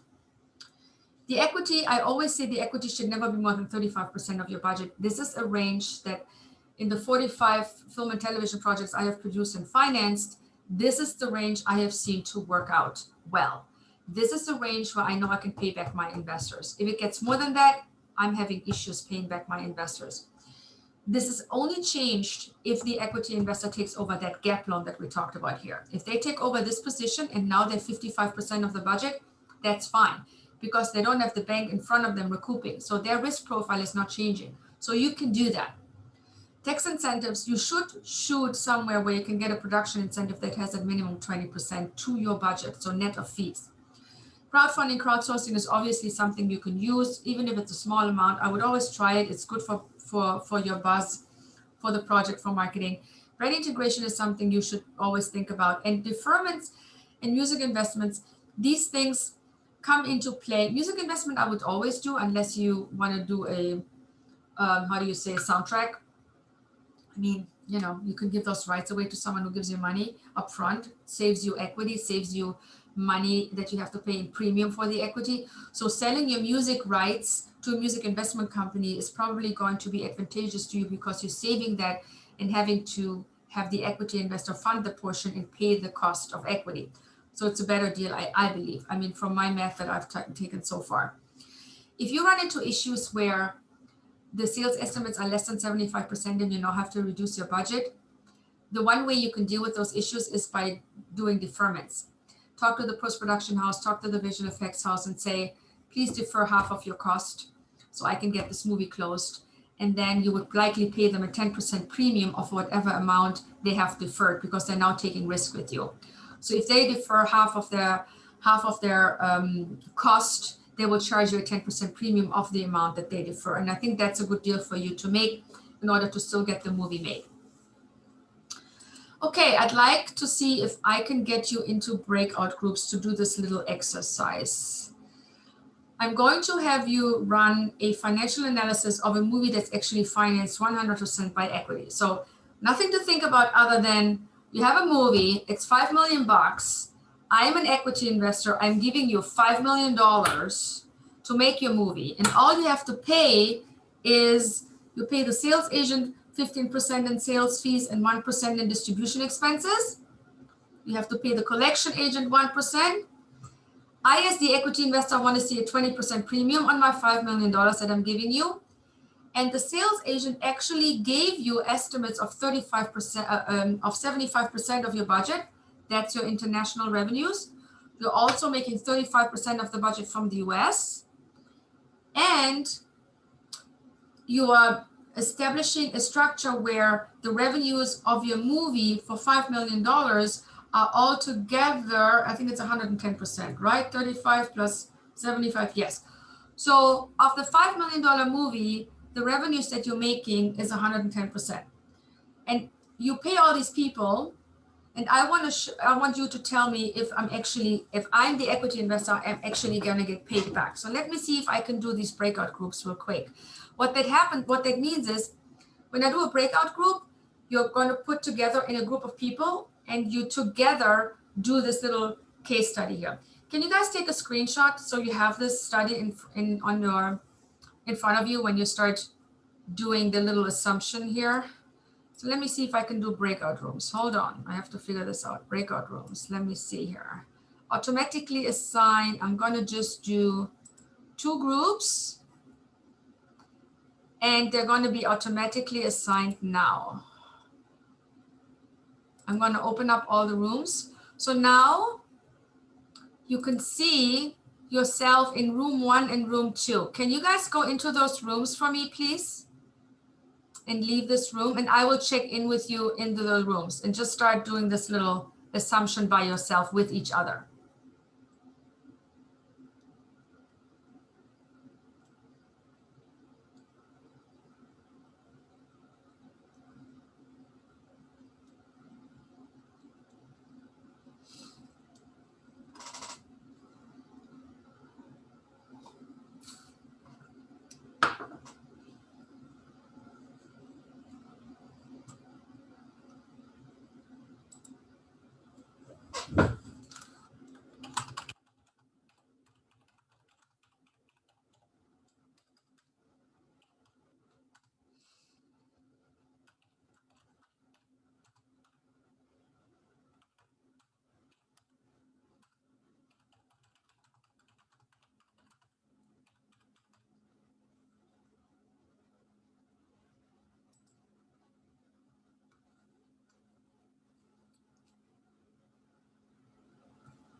Ying, do you not want to join room 2?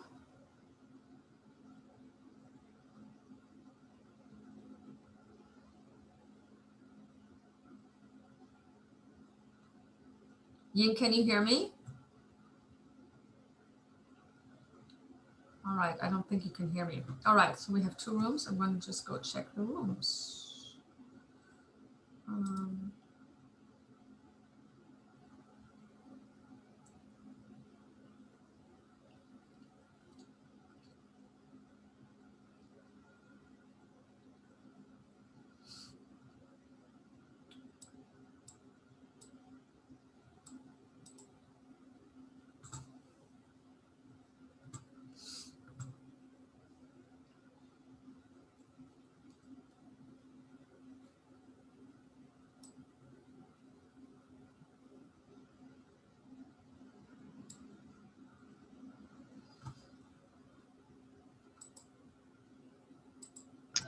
I can.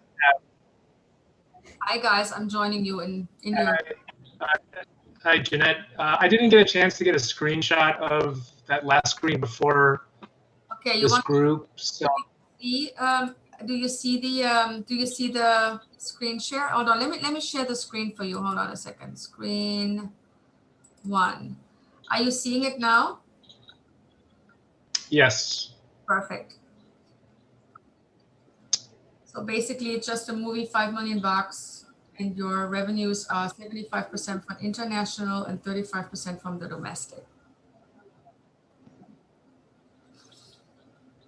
Do you have any other questions for me? No, that's That's it. No that's tax pretty much incentive, it. right? So basically, I'm just giving you $5 million, and you just make your movie, and then you tell me how much money I make after you're done. After you basically make these revenues and pay these people. Okay. Yeah. Peace, Nick. All right. See you in a bit. Yep.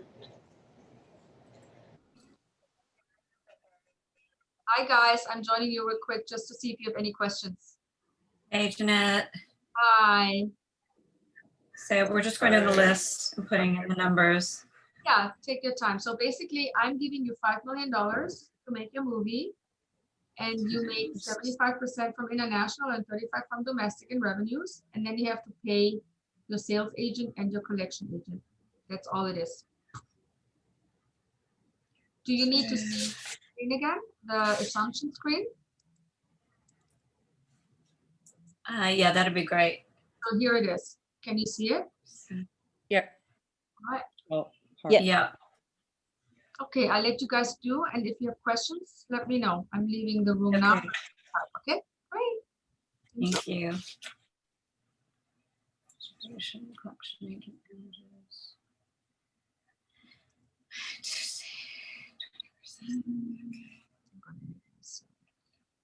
20%.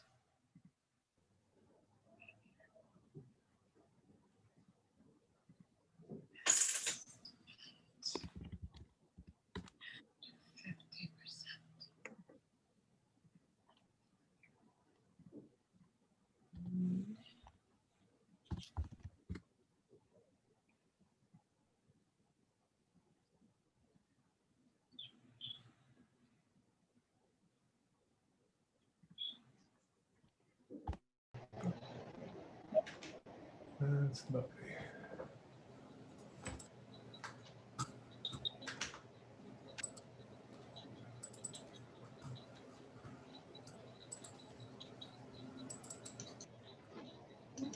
So your finance plan should look something like this. Do you see the screen? No, that's small. Come on. Oh, I have to find my glasses. Yeah, that's what I have. Zero. It's all 0, 0, 0, 0, 0, 0, 0. Yeah, that's what I had. Okay, good. Just checking.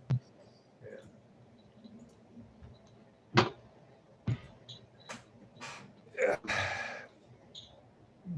By the way, Jeanette, Yeah.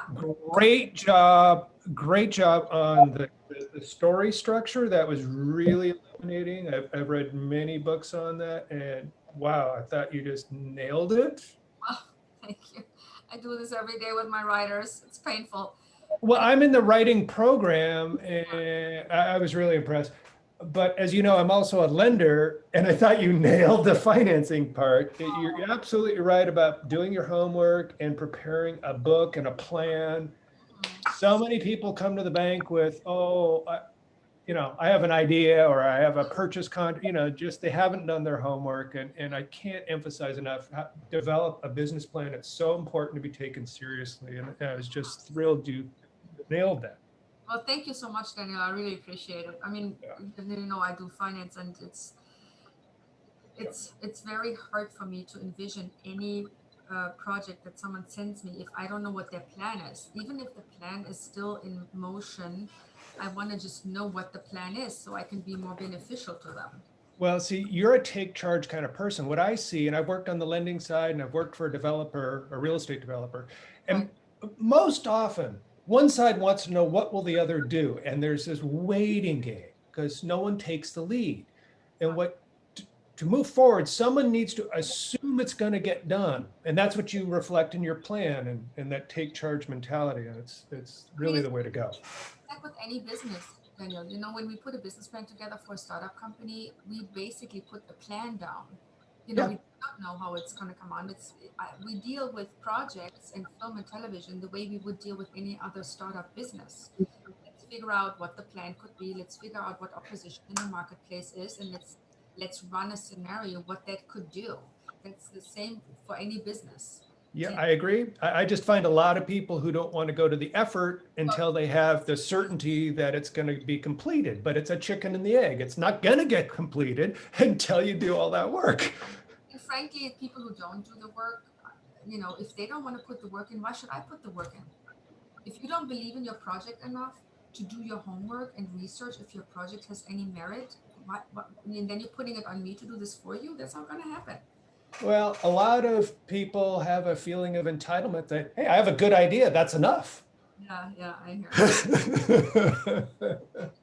All right, so here's the finance plan. If you guys can see it, this is what basically shows up. There's nothing else there. So you're basically just putting this in. And then, let me know if you are making me any money. Nope, we're not. Are we not? The sales agent, I want that job. 15% fee. I know. I want that job too. I want that. I always say if I have another life, I want to be a sales agent. Yeah. But they're going to be absolute soon because everything goes online, and I like the fact that we content creators have more and more possibility to get directly to distributors and buyers.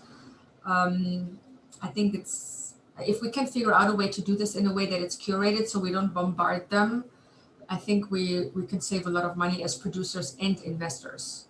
Did I just see Ron Howard and Brian Glazier put together a new company that's more of an online marketplace? Yeah, I think so too. I think it's going there. Because, yeah. And correct me if I'm wrong, but Brian Glazier, that was Starsky and Hutch, right? Oh yeah, I love it. I love the series. I grew up on that. Yeah, me too. We're the same age. Same age. I love it. I don't feel so bad. Well, we look good for our age, don't we? Yes, very good. Very good. I wasn't going to go there because you're married, but yes, very good. Compliments. Thank you very much. We all do. All right, I'm distracting you guys. I'm sorry about that. What is it? I give you another 5 minutes. So talk to each other and figure out if you get to the very good. Loss. Thank you. Confused about the word premium on this investment. I'm assuming that's 20% ROI is what they're looking for, return? Yeah, that should be 1 million. The premium is actually different than an ROI. Okay, I was confused. I didn't think it was the same. Yes, and it's a very good question. Thank you for asking. Premium is the agreed amount that you give in relation to your principal investment in the contract you do with your investor. So you tell your investor, Jeanette, thank you for giving me $5 million. The deal would entail that I will pay you your $5 million back plus a premium of $1 million. So you get $1 million as a premium payment. Now, let's say we do the movie, I get my $6 million, and then the movie performs well, and my profit participation, which in this case would be 50%, right? Because I'm giving you 100% of the movie. I get another, I don't know, million bucks in profits, right? So now I made a premium of $1 million and I made profits of $1 million. So on my $5 million, I made $2 million. So the ROI would be the relation between the $2 million and the $5 million, which percentage-wise is whatever it is. But that's your return of investment. You basically add the premium and the profit together, and then you relate that percentage-wise to the investment that was made, and that is your return of investment for the investor. Does that make sense? Yes. Thank you. I want to share this screen with you. Share this screen here, which is basically your finance plan. Can you see the screen with the Excel sheet? It's a little small, but can you guys see it? Yes. Yeah. So this is basically all there is because you don't have anything. Your finance plan right there. Nothing there. Yeah? Yeah. Right. So you have another 3 minutes and then we're gonna go into the main room and then you can tell me what you have. Sure. Okay, thank you. Thank you. You. So yeah, guys, I mean, nothing. Or they won't get it. They won't get what they want. Right. That's why a lot of $5 million movies aren't made.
All right, I'm getting you all back.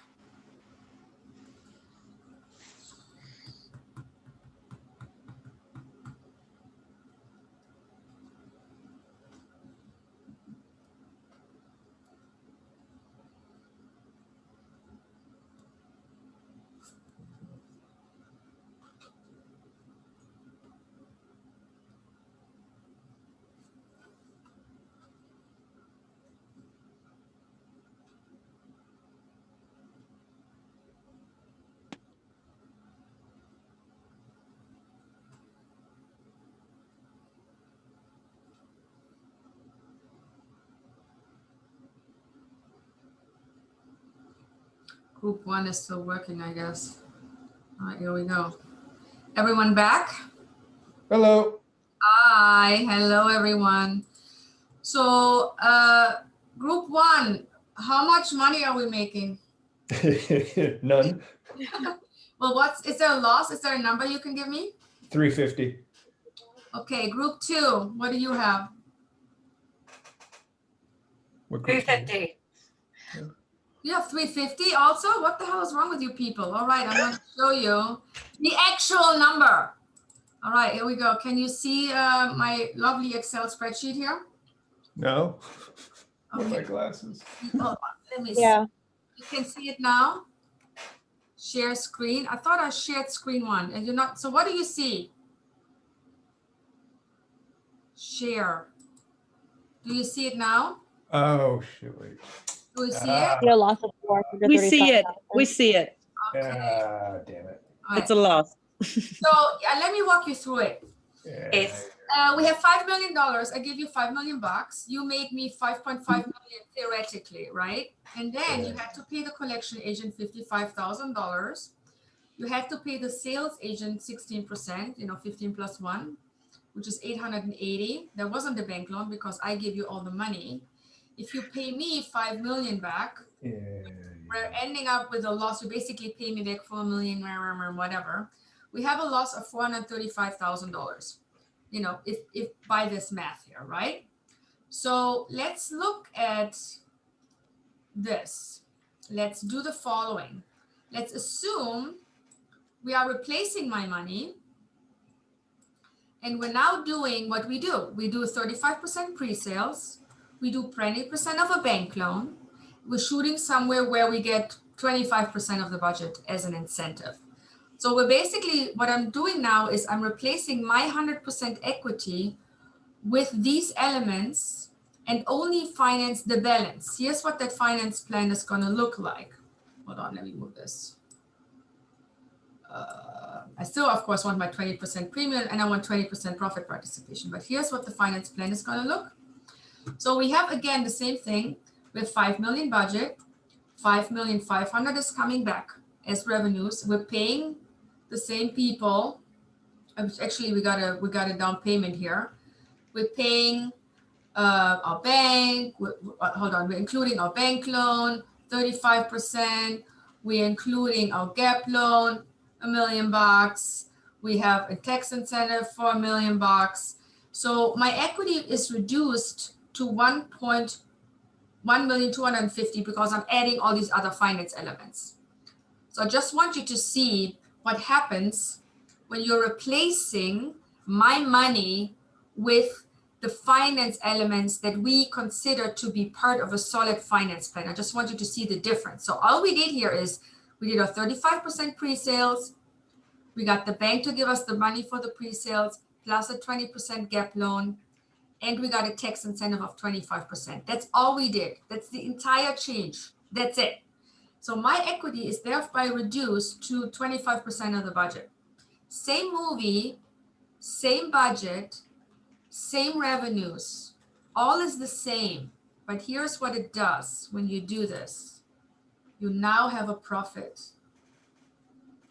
That's what I want you guys to understand, because we now pay back.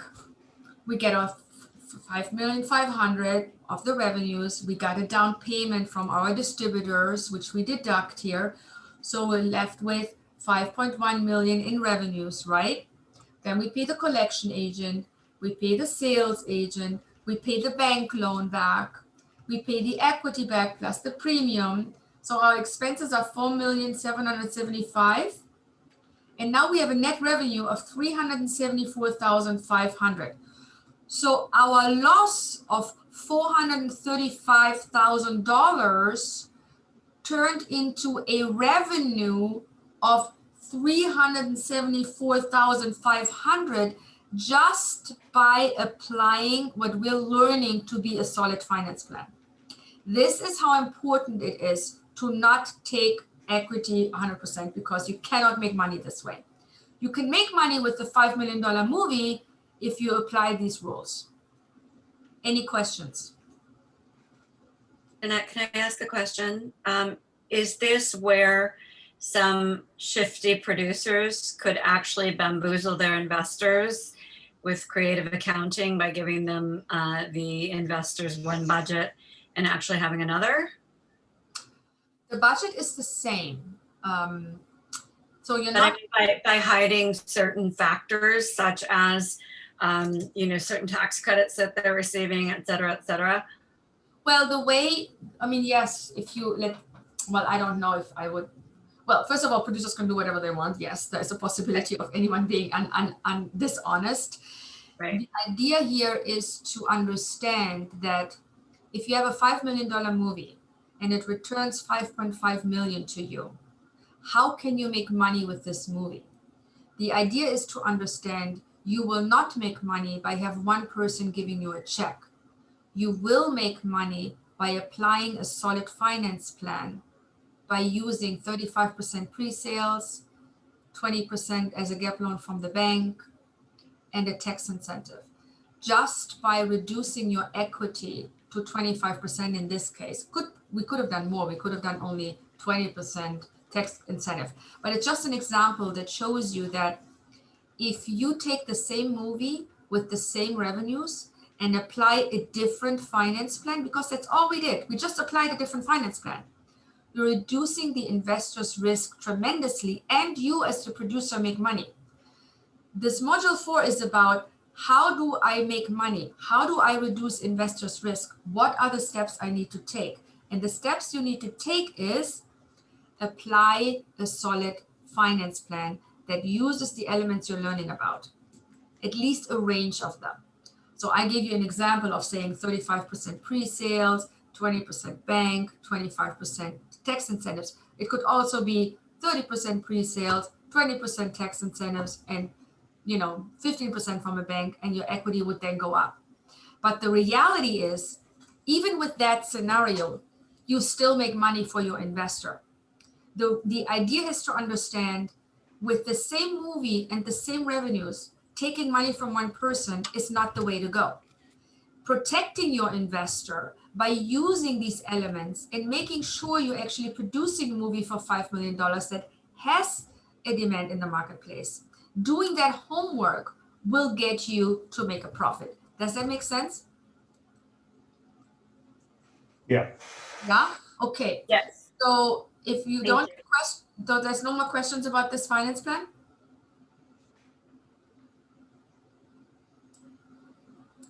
Okay, good. Okay, so now what I'm going to do for those who want, you don't have to stay on, but for those who want, in module 4 is a suggested assignment for extra credit. I'm doing this assignment now for those who have time, and those who don't have time, we can do it later. Jessica, you and I have a call at 12. It might be a little later, as you can tell. Yeah. Sorry about that. No, and I apologize if I go too long. I just wanted to make sure that you guys understand essentials that are important. So if you guys want to stay on, whoever wants to stay on, stay on. I'm running through this suggested assignment. So in our module 4, you're going to see a case study that explains to you how you work with a movie that's an $18 million movie. So this is like a medium independent range for a movie that could have a theatrical release, doesn't necessarily have to have one, but could have one. So it's a movie that represents a lot of the movies that are between the 10 and the $20 million range. And a lot of movies nowadays are in that range. We're going here and saying our budget is $18 million. We're going to have to pay the sales agent its usual 15% plus 1%.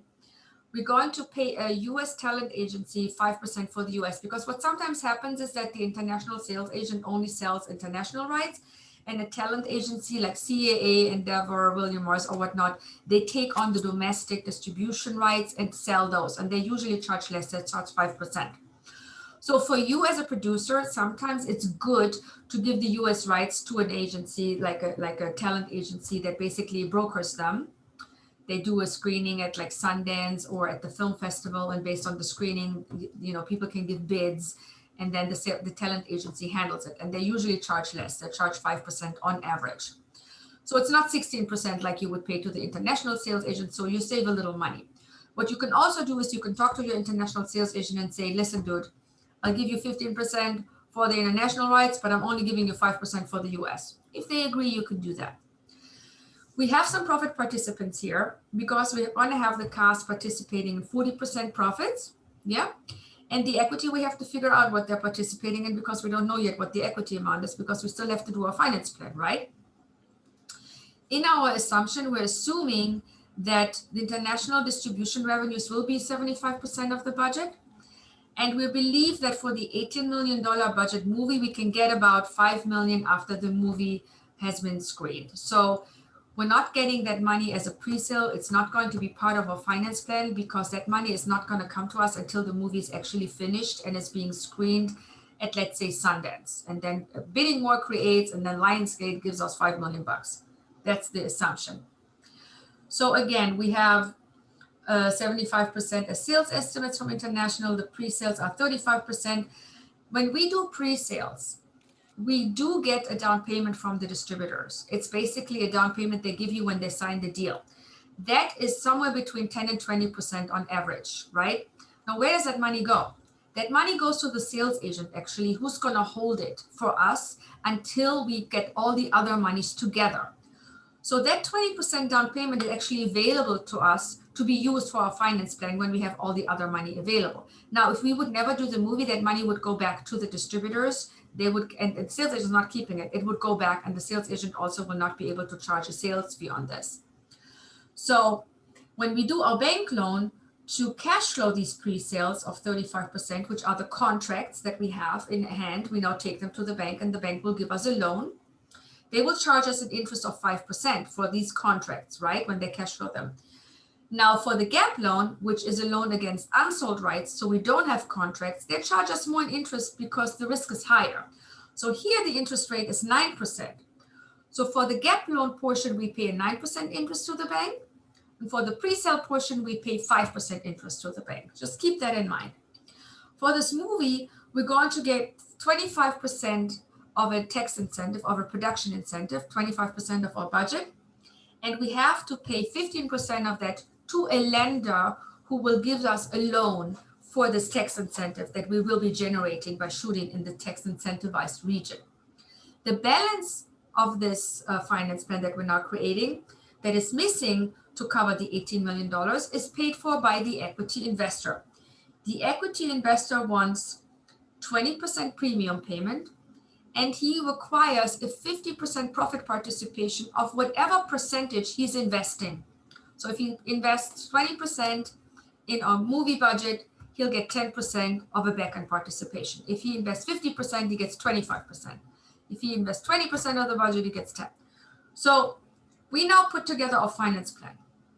Let's see what that looks like. We have first our valuation. Our project valuation is basically the value of the project, which is designed or established by the revenues. The revenues are 75% of $18 million, which is $13,500. And the pre-sales of that internationally is 35% of our budget, which is $6.3 million. The US rights are sold for $5 million, and we get to a total worldwide gross distribution revenue of $24,800,000. That's how much money we will be making with our movie that's $18 million off the budget. So let's look at a loan.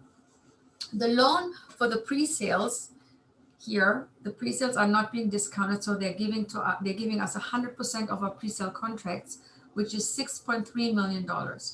We will get a down payment from the distributors who we did the pre-sale deals with, the distribution deals, and they're giving us 20% of that, which is $1,260,000. That money is parked, held by the sales agent, and will later be available here to be used for a finance plan.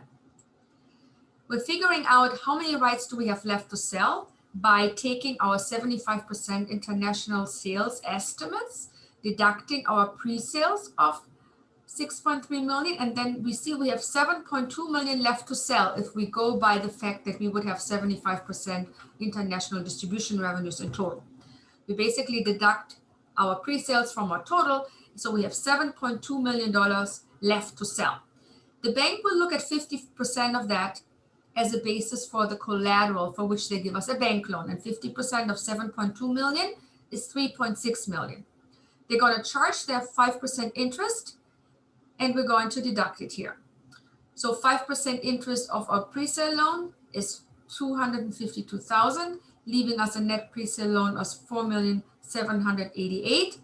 9% of 3.6 is $324,000, leaving us a net gap loan of $3,276,000. So we're adding those two together, and we get, for us to use, $8,064,000. The bank loan, however, including the interest, is $8,640,000. That is important to remember, because $8,640,000 is the number you have to pay back. And why is that? Because the bank interest here, 5% and 9%, you haven't actually paid anything. You haven't given the bank a check of $252,000 and $324,000 for interest. They're just deducting it right now, but they're not getting paid until they're getting paid, which is when the movie is made and the rights are being sold and the money is coming in from the distributors. So they're waiting for that to happen.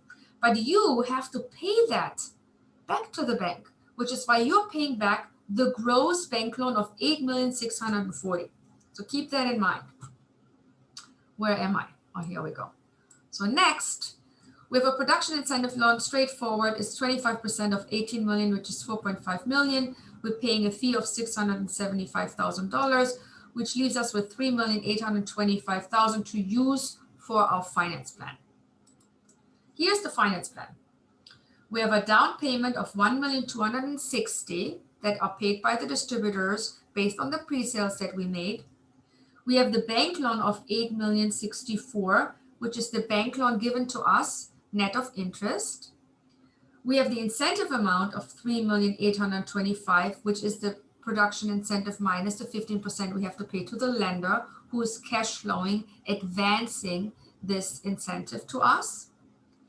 So altogether we have 13,149,000, which means we need another 4,851,000 to hit our $18 million budget. And that is our equity. Yes? Any questions so far for this finance plan? Good. Darren, WGA packaging rules, I get back to you on that, okay? Give me a second to finish this presentation. I saw your question here. So we're not going here. Sorry about that. So let's talk about recoupment. We put all this together. Our recoupment is coming in here. We have to, of course, deduct the down payment because we are already received it. So we're left with total distribution revenues of 17,240,000 that are going to hit the collection account. Remember, the down payment that you already received, you can't recoup again, otherwise you get it twice. So that's why you're deducting it here. So hold on, move this down. So the collection agent is getting 1% of the 17,240,000. The sales agent is getting 16% only of the foreign rights that were sold. And the US agency is getting 5% of the domestic rights that were sold. The bank loan is now getting paid back gross. And here's our equity investor with 4,851,000 and the 20% premium. So altogether, we have expenses of 17,043,600. So if we deduct this from our revenues, we are left with net profits of 196,400. Any questions so far? Okay. So let's look at profits. We have 196,400 in profits. The equity investor who gave us about 26% is getting 13% because they get 50% of whatever the percentage was that they invested in the movie, which was about, I think 26, I forgot. So they get 26,464. Cast and director get 40%, and the producer is left with 91,371. So altogether, it looks like this. This is our finance plan, which shows all the various components, 75% estimated to be returned from international distribution rights revenues. Of that, pre-sales were established of 35% of the budget at 6.3 million. The US rights were sold for 5 million, creating a distribution total gross revenue of 24,800. What do we have available to fund? Our pre-sales are being cash flowed by the bank. I have a question on the revenue. Yes. So I'm just wondering, are we counting the pre-sales twice? No. No. The revenues, you have to look at the revenues. Yeah, it's actually a good question, Daniel. You're looking at the revenues. You're looking at the revenues from two sides. You're looking at it from the bank side and you're looking at it from the producer side. What we're doing right now is we're basically just looking at it from a producer side, saying, what am I making with the movie? So when we put the finance plan together, we have the funding side, which is a separate occasion, because in the funding, we put together all the elements we need. The sales estimates, the pre-sales, bank loan, cash flow. And on the recoupment side, we just look at what are we getting and what are we paying off. So it's a different separate occasion. So you're using the revenues to then pay back your pre-sales, which are part of the bank loan that you're paying back. So while you're getting them up there in your revenues, you are paying them to the bank loan. So they're being deducted again later as part of the expenses. Does that make sense? Yes, that's why it's a different number. Okay. Yeah, that's why it's a different number. Good question, though. Thank you for that, Daniel. Thank you.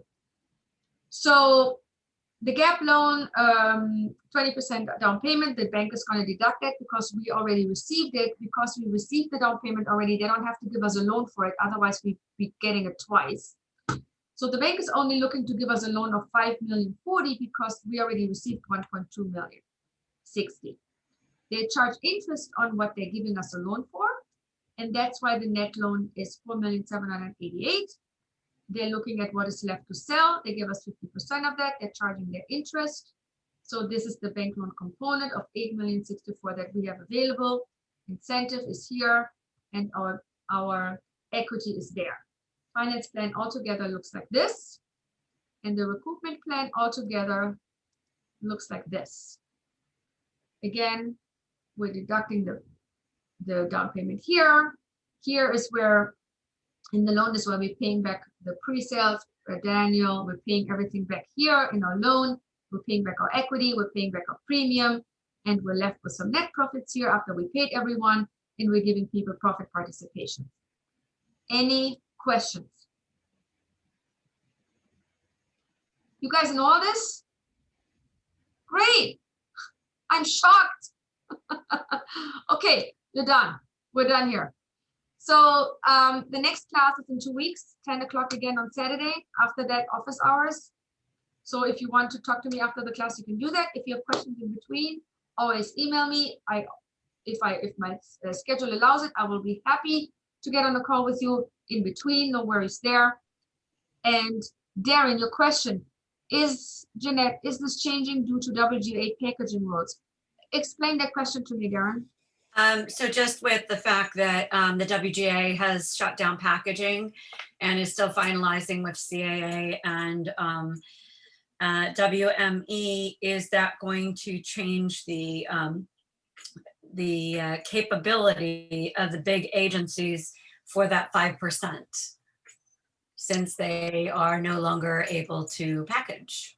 Yes, the 5% that I'm talking about is basically not a packaging fee, it's a US distribution fee. But you're absolutely right. The agents, their packaging cannot be charged to the budget anymore because they're not doing right now. They're not doing packaging. Packaging in a sense meaning that they take their clients that they have. So if CAA has a client, Jessica Alber, and a director, Jan de Bond, and they love your project as a producer, and they say we package our clients into your project and we're charging 5% packaging fee for that. That's not happening right now. This was happening. People have done this, but it's not happening right now. But it's a good question. That packaging fee is not applicable at this moment until they have done all the special agreements. So the WGA is doing an agreement with the, actually they did one with Gersh already, it's done.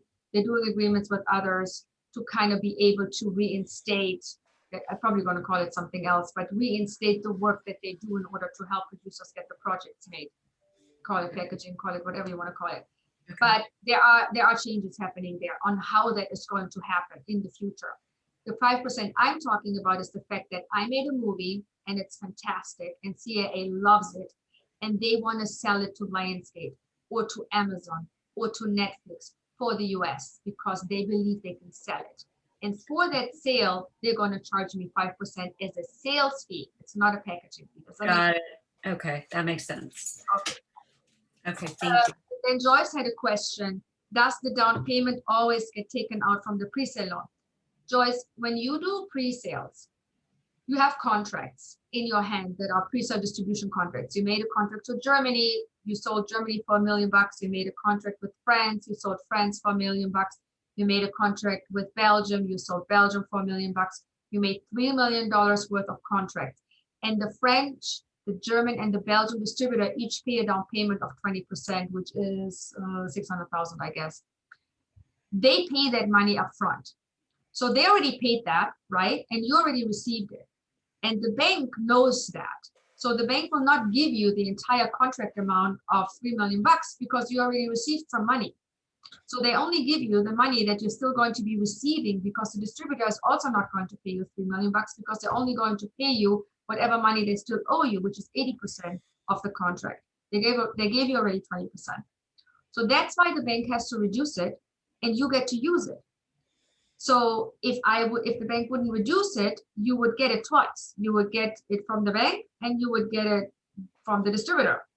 But the distributor only pays it once. So the bank would basically be out the down payment if they don't deduct it from you. because they're not going to get it paid back.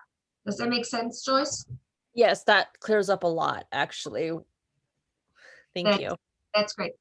Then Daniel, if a production takes place in 2 or more jurisdictions, how does that affect? It's very simple, Daniel. Good question. I very often produce movies in more than one incentivized region because I'm optimizing and sometimes double dipping. Some regions it's possible, and it's actually not against the law. So for example, if you shoot a movie in Germany and in Belgium, right? Whatever money you spend in Germany, of that money that you spent there, you get 20%, let's say. Now you go to Belgium. Of the money you spend in Belgium, you get 20%, right? You're spending a certain portion in one jurisdiction, you're spending another portion in another jurisdiction. Let's say you live in Cologne, which is very close to Brussels. It's an hour. Let's say you take the people from Cologne to shoot in Brussels. Now what? The German's giving you 20% because you're using German people. 20% because you're shooting in Belgium. Hallelujah. That happens every time. Love it. Yeah. So Love it. it's not always possible, but in this situation, it actually is possible. So to answer your question, you can have as many jurisdictions as you want. You can have 15 if you want. Whatever you spend in the region that is eligible is going to be incentivized for you. So you're basically just slicing up the pie by moving the production into these regions. I would say that I wouldn't necessarily always recommend doing that because you have to schlep people wherever you go, and whatever you get there, you might, pay in travel and accommodations. But in the example that I gave you, where the next jurisdiction is an hour away, might be worth splitting it up. Right. Thank you. Also, Belgium is giving me 45% of whatever I spent there, while Germany is only giving me 20% whatever I spent there. So yes, I am slicing up my jurisdiction because I make more money that way. That's another reason to think about slicing it up. I'm very happy you asked that question. Thank you. Yeah. Anyone else? Any questions? No. Okay. Group projects real quick. I should have mentioned it earlier. You guys some of you are working in groups, and I put together a little slide here of what you should find later on in your business plan for your group project. This is not relevant right now, but I just put it in here. I'm going to circulate this PowerPoint anyway. So as you guys start working on your group project, just take a look at that little list so you know what you should be putting in later when you guys start putting the stuff together in your individual group meetings.